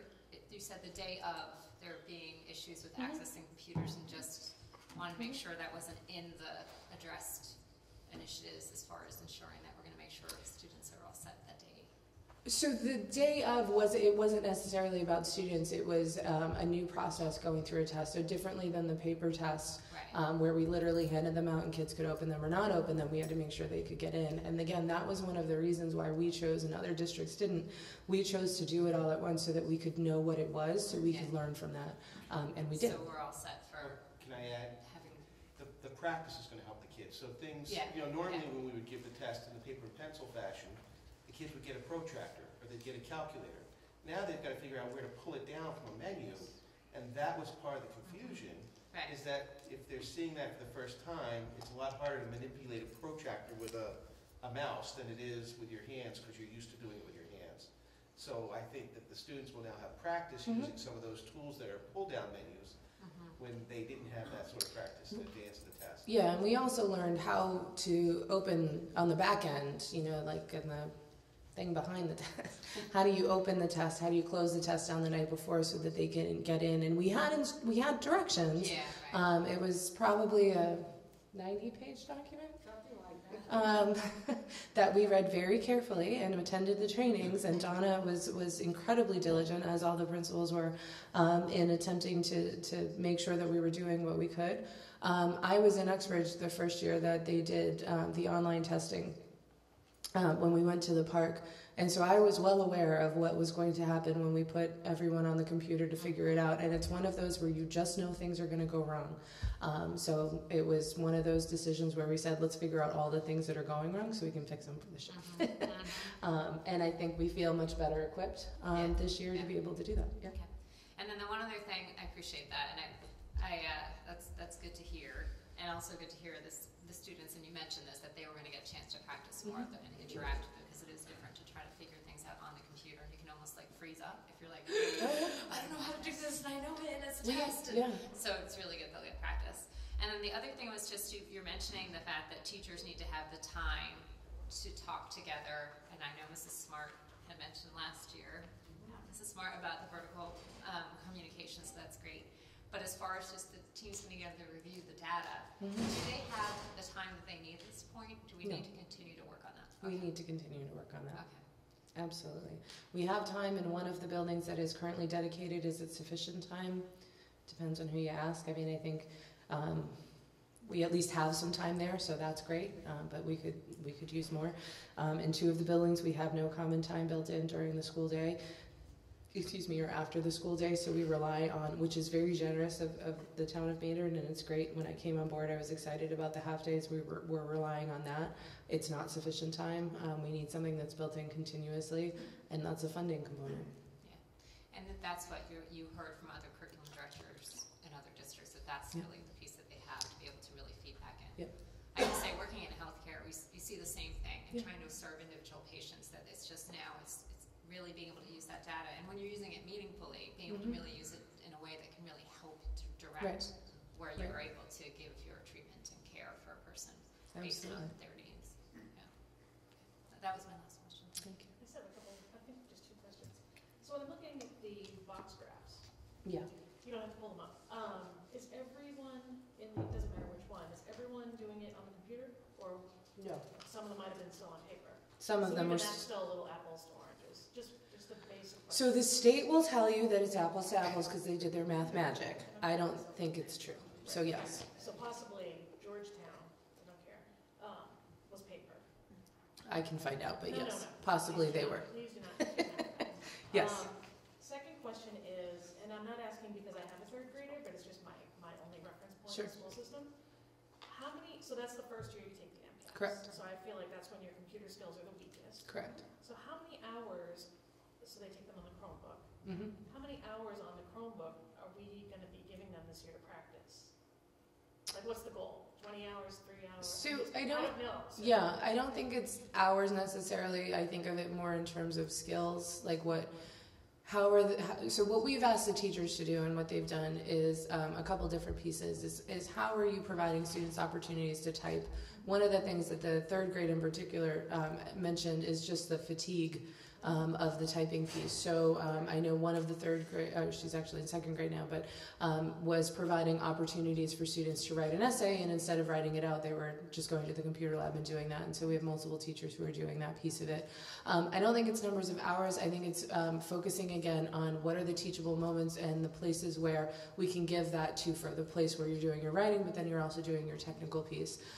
One of the other components, just in regards to math, because of the skills, our students are used to taking an assessment online in math, because we start that in third grade with the STAR assessment, but it's not the same manipulation of tools. So we're bringing in professional development starting on Monday, but then also over time where we can use our Go Math program, which has an online assessment feature. So we're looking at providing teachers with the tools so that they can use that either in the classroom or sending that home for that piece of it. So to answer your question, we don't have an hours goal. We have more of a multiple opportunities for each of the skill sets that students need for that. We do need to have I'm calling it sort of a written communication curriculum map, where we identify in terms of skills, handwriting, print, cursive, and then typing. How are we teaching those and expecting proficiency over time? And that's one of the curriculum maps that we need to work on as a district to figure out how we do that and who's doing that. I was just trying to think, just because I think of my household as one that's very high tech. You know, we multiple computers, but none of them have a mouse. Like, they're all tablets now. So I'm just trying to think, if I can't get my third grader ready, and I feel like I'm an example of someone who is a high tech. Yeah. I'm not afraid to have my kid on the computer, you know, Yeah. those kind of things. Yeah. I just want to make sure we're giving them the chance to succeed and giving the teachers what they need to provide a successful environment. And I brought it up last time too with Nancy. Just sort of making sure, do we have enough devices? Do we have, because I know you don't have time. Right. Like I know enough about scheduling, which is this, to know you don't have any time. So those are my bigger concerns in the early grades. Yeah, and I think I it's, have a third grader, I don't care about that. I think it's a one-off, it's not a one-off piece where it's, okay, here's the amount of times we need on the computer. I think it's an overtime, the same piece that we're talking about with the interventions for the skills, developing where are the places where we can provide those opportunities, who's doing it well, and then how can we replicate that in the other classrooms.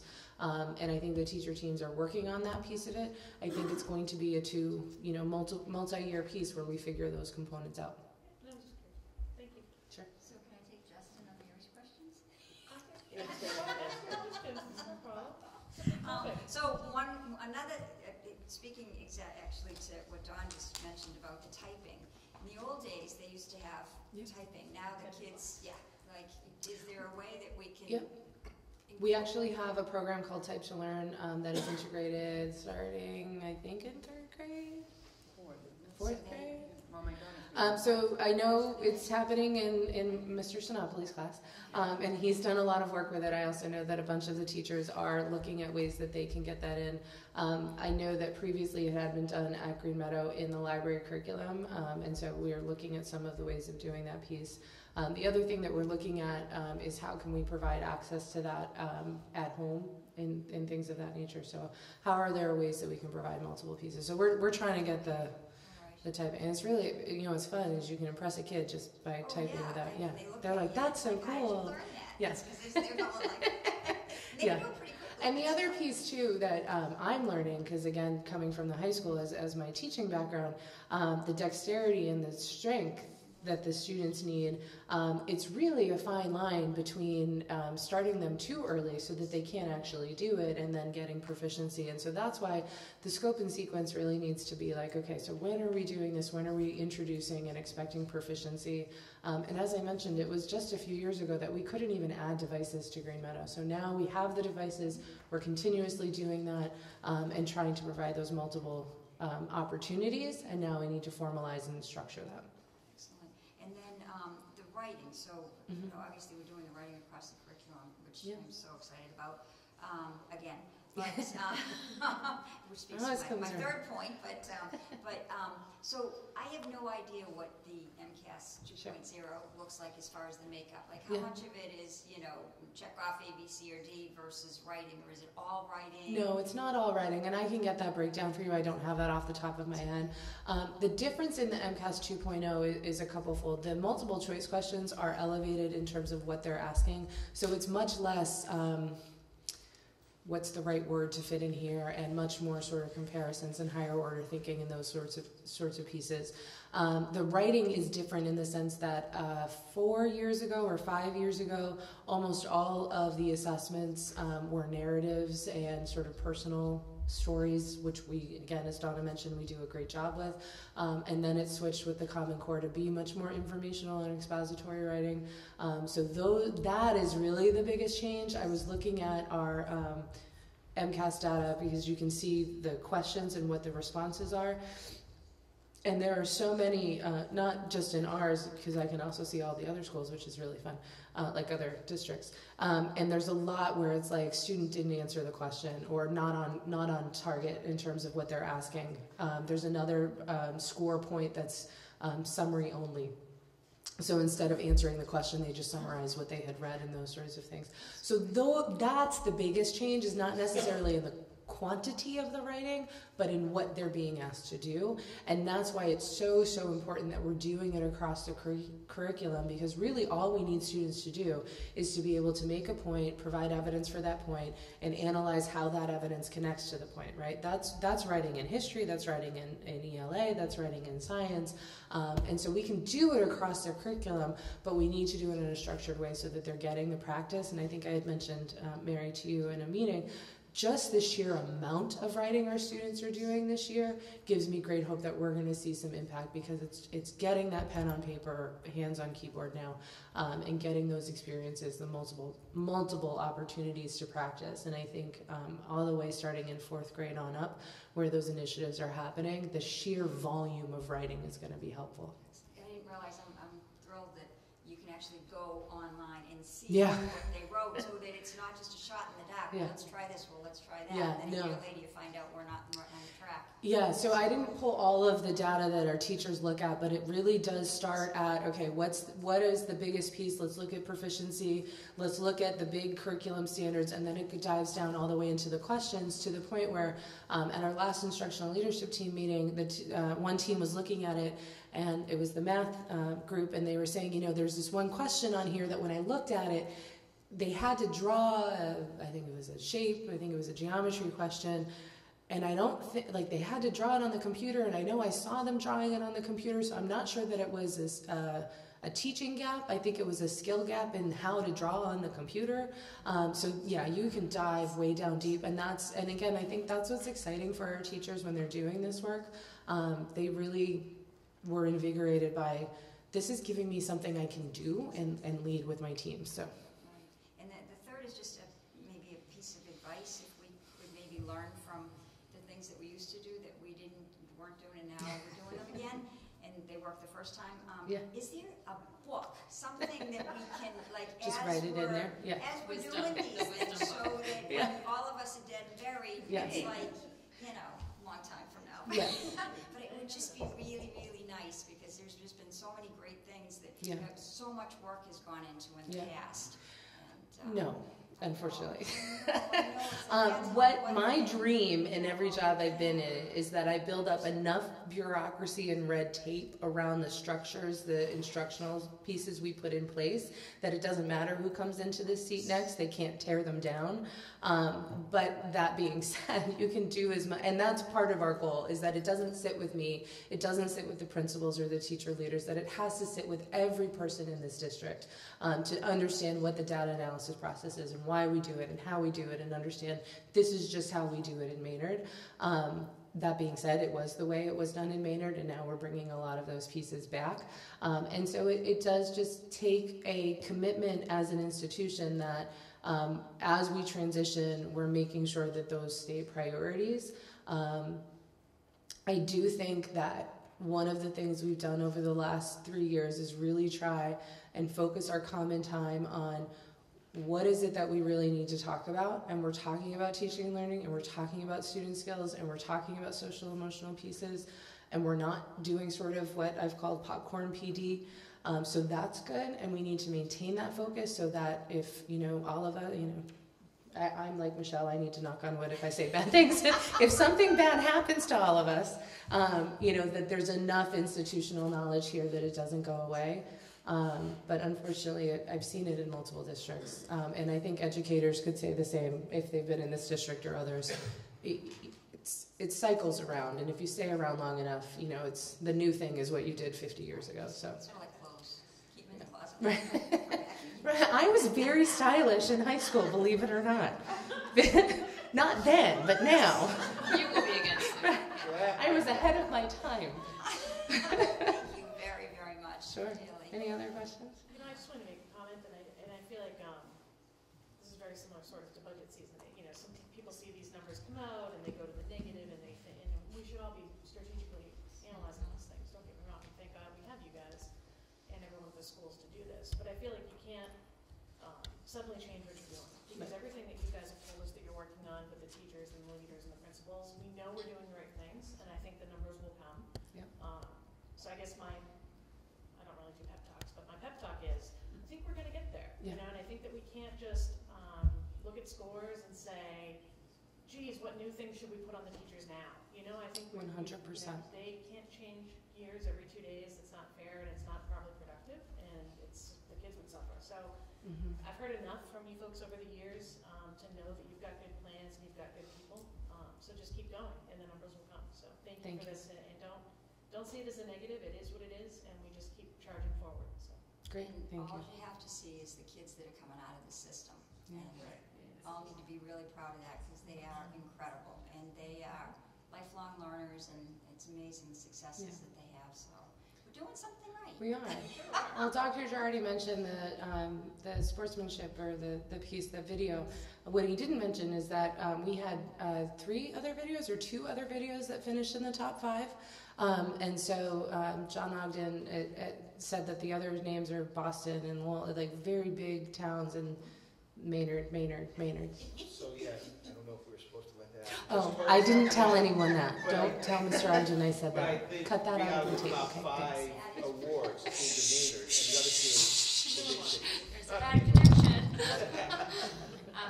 But one thing I would point out too, one of the things that is the strength of Maynard is being a town. So I doing research, and actually we have performance benchmarks that are based on how many follow-up surveys we're doing with this patient population.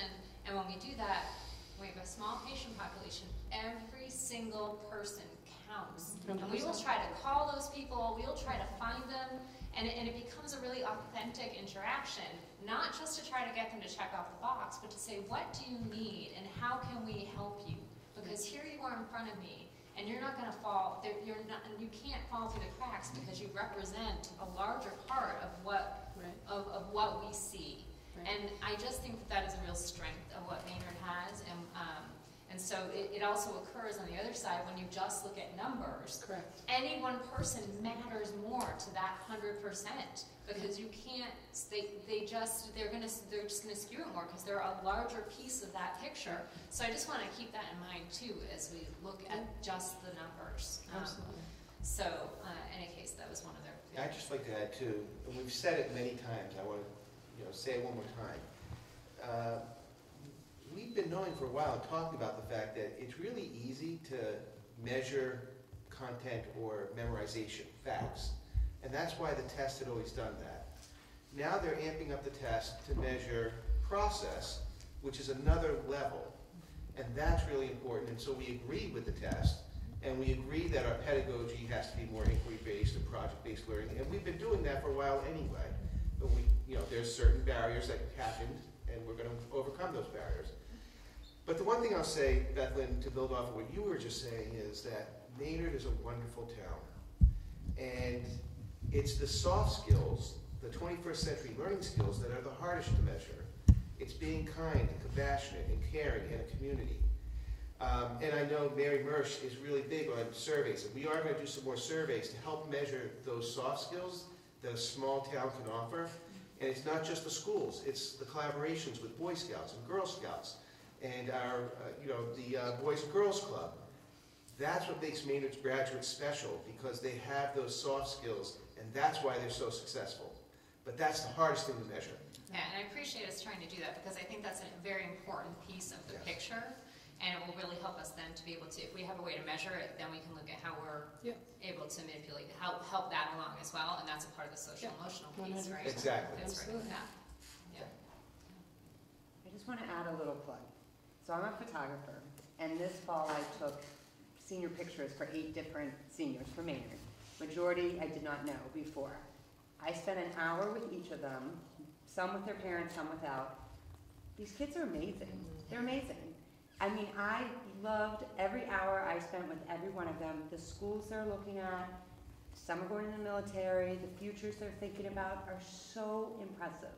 And you know, I have friends in Acton and Concord and wherever, and after meeting, every hour I spent, every Sunday I spent with them, I was just like, I'm so glad my kids are at this school. I'm so glad to be part of this town. These kids are awesome. Personally, you know, like I had kids I'd never met before spend an hour with me, being able to converse with me, you know, for that hour. A lot of boys, totally awkward, like getting their pictures taken. They were fantastic though. I mean, and I just was so proud to be part of this town with these really exceptional kids. Whether they're going off to college or not, or whatever they're doing for their future. I think, you know, these numbers, I could care less about MCAS, I really could, and not that this isn't important, but it's not what matters. It's not what matters. So I think, you know, just to add on to my personal experience. It's certainly not a true measurement of the whole person. Absolutely not. You know, and I think that that's something that is important in Maynard, is we're trying to all produce and raise and teach whole people. Yeah, and these of kids course, are. academics is a part of that, but no, but I so feel like the much kids to I it. met, 8 kids, exactly. they are a whole person. Exactly. They're not just like a really good sports star or total, you know, really smart kid. They all are involved with so much, and they're just great kids, really great kids. So I just had to add that. That's great. Thanks, Anne. We're lucky. Awesome. Thank you. Anne? One other comment too was, you know, I heard Sarah Janice talk about how the seniors did, and out of the 9th graders. Keep in mind, those kids also took MCAS in 3rd grade. Right. So I think it's very interesting to look at the data too that way and focus on individual kids versus, you know, the data looking at what everybody could do. It's, you know, focus on those individual kids, watch their growth, how they progress through, because it sounds like by the time they get to the 9th grade, they're doing pretty well. I wish we could see change scores, because that would be a much better representation. If you could see over time. We used to, and we will now. Once so we have apples to apples again? So it takes 2 years of that growth data. Because that growth, whenever I did analysis, the proficiency was, you know, one piece of it. I cared much more about those growth components because that's exactly what it is looking at that and how are we helping kids get better. Right, and so whoever they're at, how are we moving them forward? Right. As individuals, because we talk about the individual student within a classroom, I think we also need to kind of apply it to the testing too. I mean, for the weight that we put into the testing. Sure. We have to look to see how can we support those kids. Especially if it's technology, you have kids, like you said, Dawn, your child, you know, is brought up with the technology. There are some kids that they get to 3rd grade, that's the first exposure to. Yeah, really that's what I was trying to say. I didn't do a good job saying it, but that was my concern. Yeah, It's and like, they use it in kindergarten, but it's in a different way in 1st grade, 2nd grade. But by the time they get to 3rd grade and they're supposed to type a story, and they do an amazing job. But we're doing it over an extended period of time. We're not doing it in, you know, a 15-minute block of time, and it has to be perfect. You know, we're teaching the writing process, which is slow and steady. You first draft, you brainstorm, you draft, you revise, you edit, and then you come up with your published piece. For them to all of a sudden just sit on a computer and say, this is your published piece, you know, they kind of look at you as to say, well, what do you mean I don't have, you know, 5 days to do this? Or you know, it's a big change for them. How can I work under these circumstances? We spell check on that. And one poor girl, like, and these are the pieces. There was one story, a girl typed her entire thing, and it got deleted. And you know, like, oh my God, I would lose my so, and that's an important piece related to the test too. We decide how high stakes grades 3 through 8 are. right. there's a big stake for the competency determination, as Chuck mentioned, about making sure that they can graduate. That's a pretty big stake, right? And we take that very seriously. As a community, we can decide this is a data point that we choose to look at so we can inform what we're doing and be able to make those and help those kids I love that, become whole people, because that is what we're trying to do. And that your teachers work incredibly hard day in and day out to make sure that those kids can develop all of those parts of themselves. Thank you. Thank you. Thank you. Just to give you a little background about the paper versus the computer test, on average, it would take a third grader maybe to do the paper test for about an hour. 20 minutes, they were done. Done. They're done. Didn't want to touch it. Didn't want to touch it. Well, I do have to say, so that might be partially the way that the computer test works, because it's item response theory. So the way that it works, it will only put forth a question based on how you responded. They've normalized all the data. I only know this because this is what my boss does for his stuff. So they normalize all the data, and they can figure out, they can zone in on where you fall within the normalized data and give you the next question that's going to match your where you likely fall. So it's actually, they ask less questions on a computer-based test versus a paper-based test. So they bring less questions in because they match it to where you're going to be at, and then they hone in faster on your actual score without losing precision in the end. It's hard to explain. So did they have 45 minutes to do it, and yet they only took I 20? think last year was an hour. They have unlimited time. Oh, they have unlimited? No, they said- I So don't know. we gave them 2 hours during the morning, and then they could continue in the afternoon if they wanted to. Right. So they could have till the end, the whole day if that's what they wanted. Wow, okay. They should know that they have the whole day. Right, It but should be very clear to them. it is very clear, but the difference is, you know, on the they give you an estimated amount of time. Yeah. It should take about this much time, even though you Gotcha. can extend your time. But when they sat and did the paper, you know, I don't know if it's because they see the whole thing in front of them versus Right. a piece of it on a Right. screen. Yeah, they don't know how much more is coming on a computer. That's right. And I that's don't know yet what the difference is. That's not something that's unique to Maynard. They see a box, so they fill the box. Right. And that was something that, that's one of the, we don't want to teach to the test, but this is literally where we have to teach to the test. The skill of Hey, taking there's the more test. than that Yeah. box, right? It's really a Teaching the procedure. You're not teaching to a test by explaining what to expect as a process. Yes, yes. But when they see 2 blank pages, they think about filling 2 blank pages. Right. When they see a box this size, they don't think about the fact that it grows when you type. Right. They think the box is this size, so this is how much I write. Oh, Lord. Good luck with that. See why I don't think that the DESI's magic of paper, we can totally make it work. The computer test was different than the paper Yeah, test. On multiple levels. And the school, I don't think that they could correlate them as well as they are pretending they did. Is there like a mandate that all schools go to the computer test over the next whatever? Yes. It's a deadline. So this year, Although they could change that. What year was it? I don't think they will. 2019, everyone has to be online 3 through 8. And they're so last year it was only 4 and 8, and this year they've added a couple. And then by 2019 or 2020, the high school's going to be online as well. So this year we actually just got a commissioner's memo that our high school students will be field testing online assessments, online assessment questions in the spring. So in addition to MCAS, they'll also be doing that, which I'm sure they'll have. They selected the 10th graders to do it too, Yeah. so the 10th graders will be taking the MCAS that kind of counts, and then we're gonna say on another day, here, Do do a this too. sample. And it's a super important process in terms of going, but again, we did this in Uxbridge when I was there, and it's draining for the kids because it's multiple assessments. So it's a super important process that we will obviously participate in. Yeah, and can I add, this conversation will continue much like the budget does. In fact, I have another PowerPoint that's going to talk about the high stakes test for the high school that Jennifer and I will probably be sharing and explaining which students are now going to have to take a different test in the future, around 2020 or 2019. I haven't looked at it totally, I just got it recently, but we're going to be talking some more about this, and we're going to be focusing on instruction quite a bit. But yeah, the deadline to go online is why we had to push the request for technology money to the forefront. With all of our capital needs for the schools, we had to really be on that, because if we didn't get it, we would have to keep asking. So that's good. So It'll be we've got interesting though to compare data like next year across other schools, like those same, you as know, everyone gets online. exactly, That was to my just point. Yeah. see what that looks like. See what the learning curve there is. So awesome. We'll get there.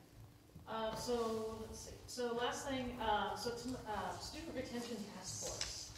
So the purpose of this being on the agenda is I wanted to ask the school committee's permission, really, to see if we were on board with me starting up a student retention task force, which is not about keeping kids back a grade, which is what I learned student retention meant sometimes. But really just sort of talking about, and I'll sort of go into my thinking, and then I'd love to hear your thoughts. While I've been recovering from knee surgery, I worry about the budget. And I'm not on the budget subcommittee this year, but I remember the numbers in the past of all the numbers that we're paying for kids to attend schools out of district. So the charter number, I want to say, is about $600,000 on our budget. We're paying still hundreds of thousands of dollars to ASABET. And that's interesting. It's not kids all going into trades. There's kids going there for technology and lots of different reasons. So, you know, I'm firmly believing that every kid follows their path, and I'm happy about that, but I'm also in this seat to look at and we all are, to look at the bottom line, and I look at that as a lot of money we could use to educate the kids in Maynard as well. Simultaneously, since I've been stuck at my house for a couple of months, I've been having lots of folks over for coffee, just talking about schools and good things, meeting with community leaders, really summoning people to my house, not really. But it turns out that we're all talking about it. You know, we're not talking about a specific school or a specific thing, but just sort of the PR around Maynard, and we still do have a lot of folks flocking out of town. And I still firmly believe, especially after talking to some realtors I know, that folks used to move. You know, they would move if they had this academic rigor that they, you know, if they didn't think we had enough rigor, if they didn't think we had enough test scores, they'd move to Sudbury or Acton or wherever. And now with more housing available in Maynard, more step-up housing, I think more people are staying and taking other options. And you know, some folks pay for private schools, some folks do religious school, but those don't actually cost us any money on our bottom line overall. So anyway, I just think it's worth looking into. I look at it from two perspectives personally. It's the budget hit, but it's also the community. You know, we do all talk about wanting all our kids to go to school together and what that means and what they can learn from each other and peers and having great peer groups and things like that. So I just think it's worth, with everyone talking about it, I'd love to have the task force be able to sort of start gathering that into something we can have as some sort of documentation that I think hopefully the end point is some data, some anecdotes, and some understanding that we can talk about and see what our recommendations are to the administration to take to the schools, just for, you know, informational. It could be that we're not singing our praises enough, or we don't have, like this year when we decided to really put an emphasis on the writing program. I think we find those things out by talking to parents, by talking to teachers, by talking to the administrators.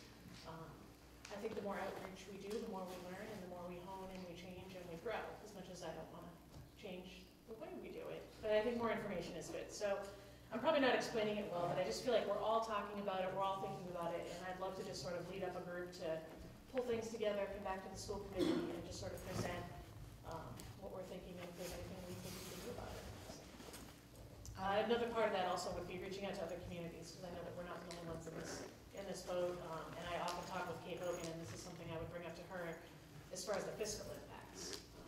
I think there's a lot of times we're hit with fiscal impacts, and I'm not sure that the folks at the state quite understand what that means to a small district. I think some districts can absorb these costs, and it's a drop in the bucket. For us, it's a large chunk of money. So I'm happy to sort of push that on and take folks on the task force that want to sort of help with that and accumulate data and push the good stuff forward. So that's just sort of my thinking. I don't have really a set path forward, but it just feels like a big topic. I absolutely second it, and I would love to help.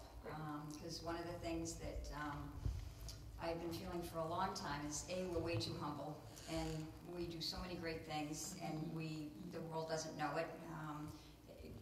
When I wear my work hat, I am constantly bragging about our schools, and I've talked so many people into upgrading within town, including some people in the audience, but you know, just firmly believing that this is the place where you want your kids to go to school for so many great reasons. And education has become a business. And I think we're behind the 8 ball. I mean, you've got everybody else that's doing open houses, that is doing everything in their power to encourage people to have their kids go there. The Fen School, you see their little signboards on the side of the street. Somebody was saying to me the other day that I'd like to pull them out. I'm like, yeah, but it's personal property, you can't really. But you know, that, and we just kind of sit back and figure that everybody knows how great we are and that everybody will just stay. Well, those days have come and gone. And so I really think that we need to definitely do a better job of really telling people the great things that are going on. Because I mean, just you know, by tonight's presentation and that, all the initiatives and that, I firmly believe that, or I wouldn't be sitting here, that you know, we have an awful lot to offer. And I think if we just create a marketing plan. I can remember on the Ed Foundation when Dr. Masterson was here, we spent a good $10,000 to have WAVM do, it wasn't actually WAVM, it was Media One that came in and they did a whole media presentation, or media video in that was actually on NECN, and I mean, we were really trying to market the school system in that, and I don't think we have to go to that extent again, but I think we can do it as a group. And I think there's a lot of people that, I know that there are a lot of people that want to help, so I really am enthusiastic about that. Perhaps you can engage a senior as their senior project to assist with that. Fantastic. Just saying. Yeah, no, I think that it would be, there are two things that occur to me. One is I think that would be great, that it would be really great to be able to collect all the considerations, the thoughts, the feedback, make sure that we've gotten to talk to people, and I think they'd be more willing to do that when it's really a initiative from parents and people that care about not that the administrators can, but so they have plenty on their plate. Yes, that's really, I think it allows it to really be able to you really focus on it. At the same time, I do know there are things we've been doing this year, and including one of the things that came up is we're also moving up when people get to go see the high school. Is that correct? Is that going to move up for a chance? We talked about getting the 8th grade up to the high school a little earlier. Sooner, like so, because I'm concerned even for this year, because here we are thinking by the time you do this, that's great, but then what are we doing even for well, so like this we did year? for Fowler, it was brought to my attention by Exactly. Karen, and it makes sense. Maybe the week before other people start their marketing campaigns, we actually do our own marketing campaign. Now, we lost this year, but I think there might be some things we could do to get some good information out this year. But really, we're planning for next year, much like we thoughtfully planned for Fowler and did something very proactive for the 3rd grade parents to come up this year. Now we really need to focus on the high school. So I thank that parent for sharing that with us. So, you know, if there are other things that we can begin doing this year, that based on what we know are the strengths, what we know are some of the things, and I just think that can only help us. And given that people start making decisions, not that we don't have Thanksgiving and Christmas coming up, but nonetheless, so basically I would completely bless moving forward with that, and would love to be kept in the loop. I know there can't be more than 2 of us involved at a time, but I can certainly, you know, subcommittees are, and I'm happy to report out updates at our meetings. Like when we have number updates, those are perfect times to either bring something from a subcommittee and just kind of update folks, or something like this. And I'm happy to draw folks in as well. So, but I figure I'm not on a really heavy lifting subcommittee this year, so it's sort of perfect for me to sort of start it and then pull everyone in. So, because I know you've got plenty going on. That's okay. So. There's always time. Always time. But yeah, awesome. So I'll start moving that forward and start reporting back, and it'll evolve over time, and hopefully we'll get some good deliverables and recommendations out of it. So, awesome. Thank you. Thanks. Member comments? Yeah, so I just wanted to thank Jennifer for sending this letter to the Department of Education about the fact that we are level 3 accountability now because of low participation of certain students. I know we're not supposed to, you know, argue it, but thank you for not listening and for doing it. Sure. Do folks know what that is? So basically, they will decide what level your school district is. So 1 being the best, 5 being the worst. We went from a 2 to a 3. And the reason, and it states it right on the state website, is we have a very low participation rate in the MCAS in a subgroup. So they take the kids, they divide them up on all kinds of things. Income, race, all, it doesn't matter which one really, but it's right on the website.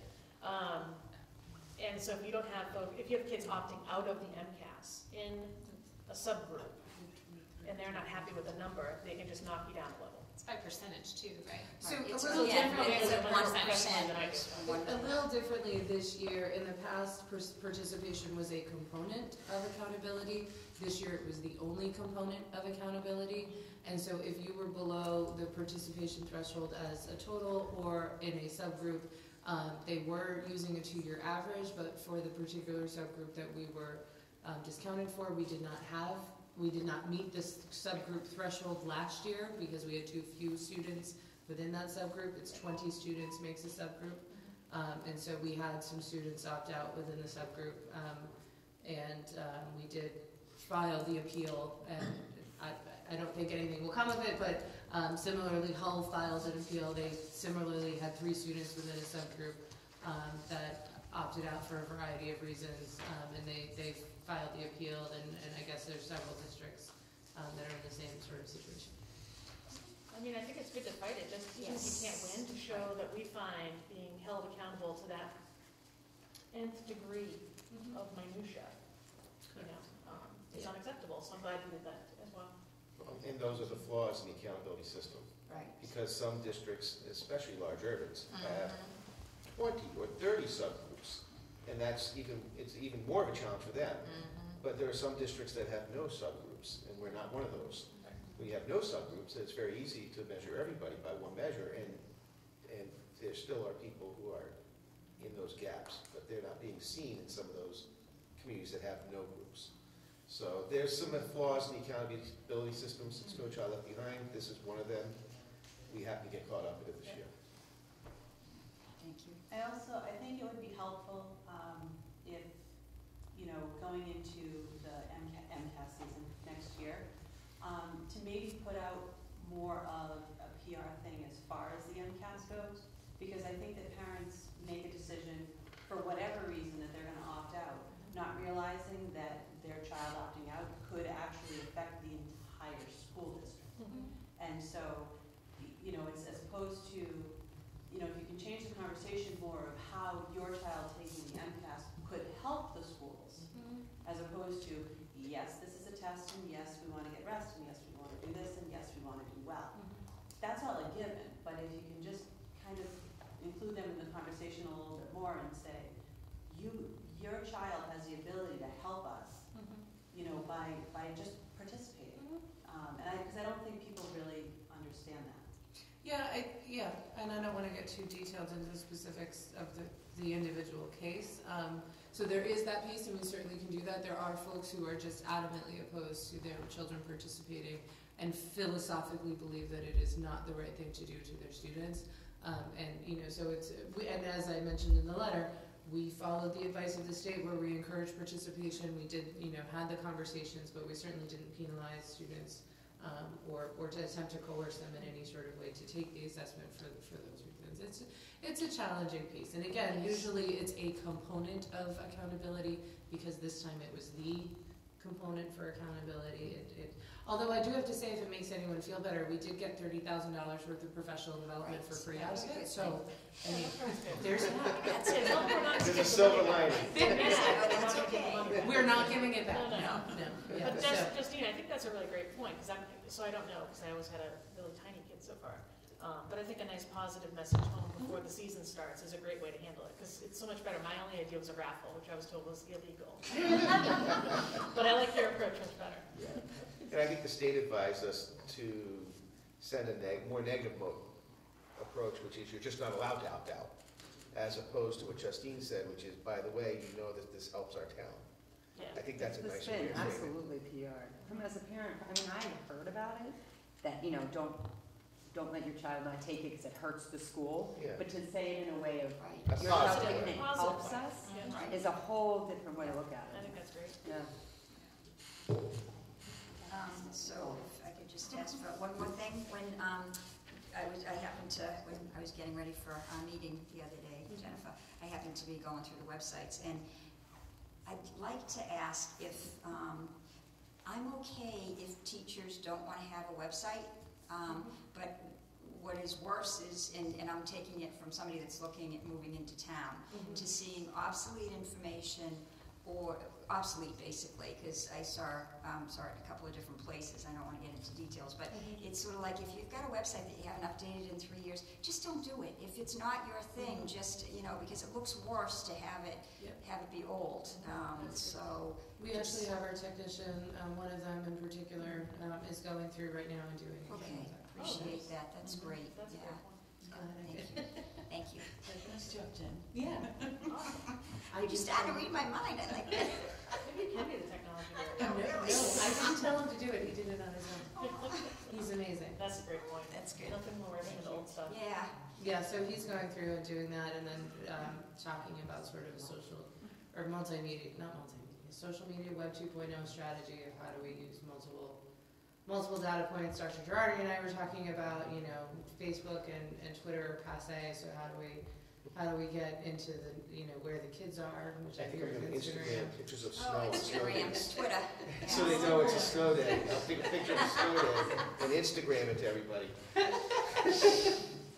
But, no, seriously, you know, Jen and I were talking about, it's better to have a static website that doesn't need to be updated than to have one that is, Yeah. Just not dated, just, Right. just generic And so- information is better. right. So, you know, we're looking at that. We were having that conversation just the other day. Thank you. Thank you. I do have one more comment. I forgot to say in my superintendent's report. I really want to thank Colleen Andrade, who's here with us today. She's absolutely wonderful. Colleen Moore, we also think the world of and does amazing things, wasn't able to be here. And Colleen's been really helping me out a lot to be prepared for this meeting and for a lot of other projects. And she's an amazing employee that we really value. So I want to thank her for the work she does every day and for being here tonight. And she's very smart. Yes. She is, Very jack of- smart. you know, one of those saying jack of all trades, Yeah, but she's she's the a master master of of them all all. too. I can talk to you more, Colleen. I'm calling when I need to know Oh, something. yes. So, can somebody tell me what these two, like, beanbags are doing in the front seat? You know? I thought they were with the police. I'm there for just hanging out. I assume they were there for a reason. Yeah, I thought some presentation, I don't know, yeah, me too. And they're still there. I was the person from the library that they did when I was. Oh, that's okay, it's They fine. look really like someone should be using them. I did think We it was could use fun. them for Al's presentation on Monday. like, Oh, for maybe. people, Yeah. So one other thing I do want to just mention is that the all-town meetings are going to continue moving forward. There's been meetings with the different, Mary would know 'cause she was in that.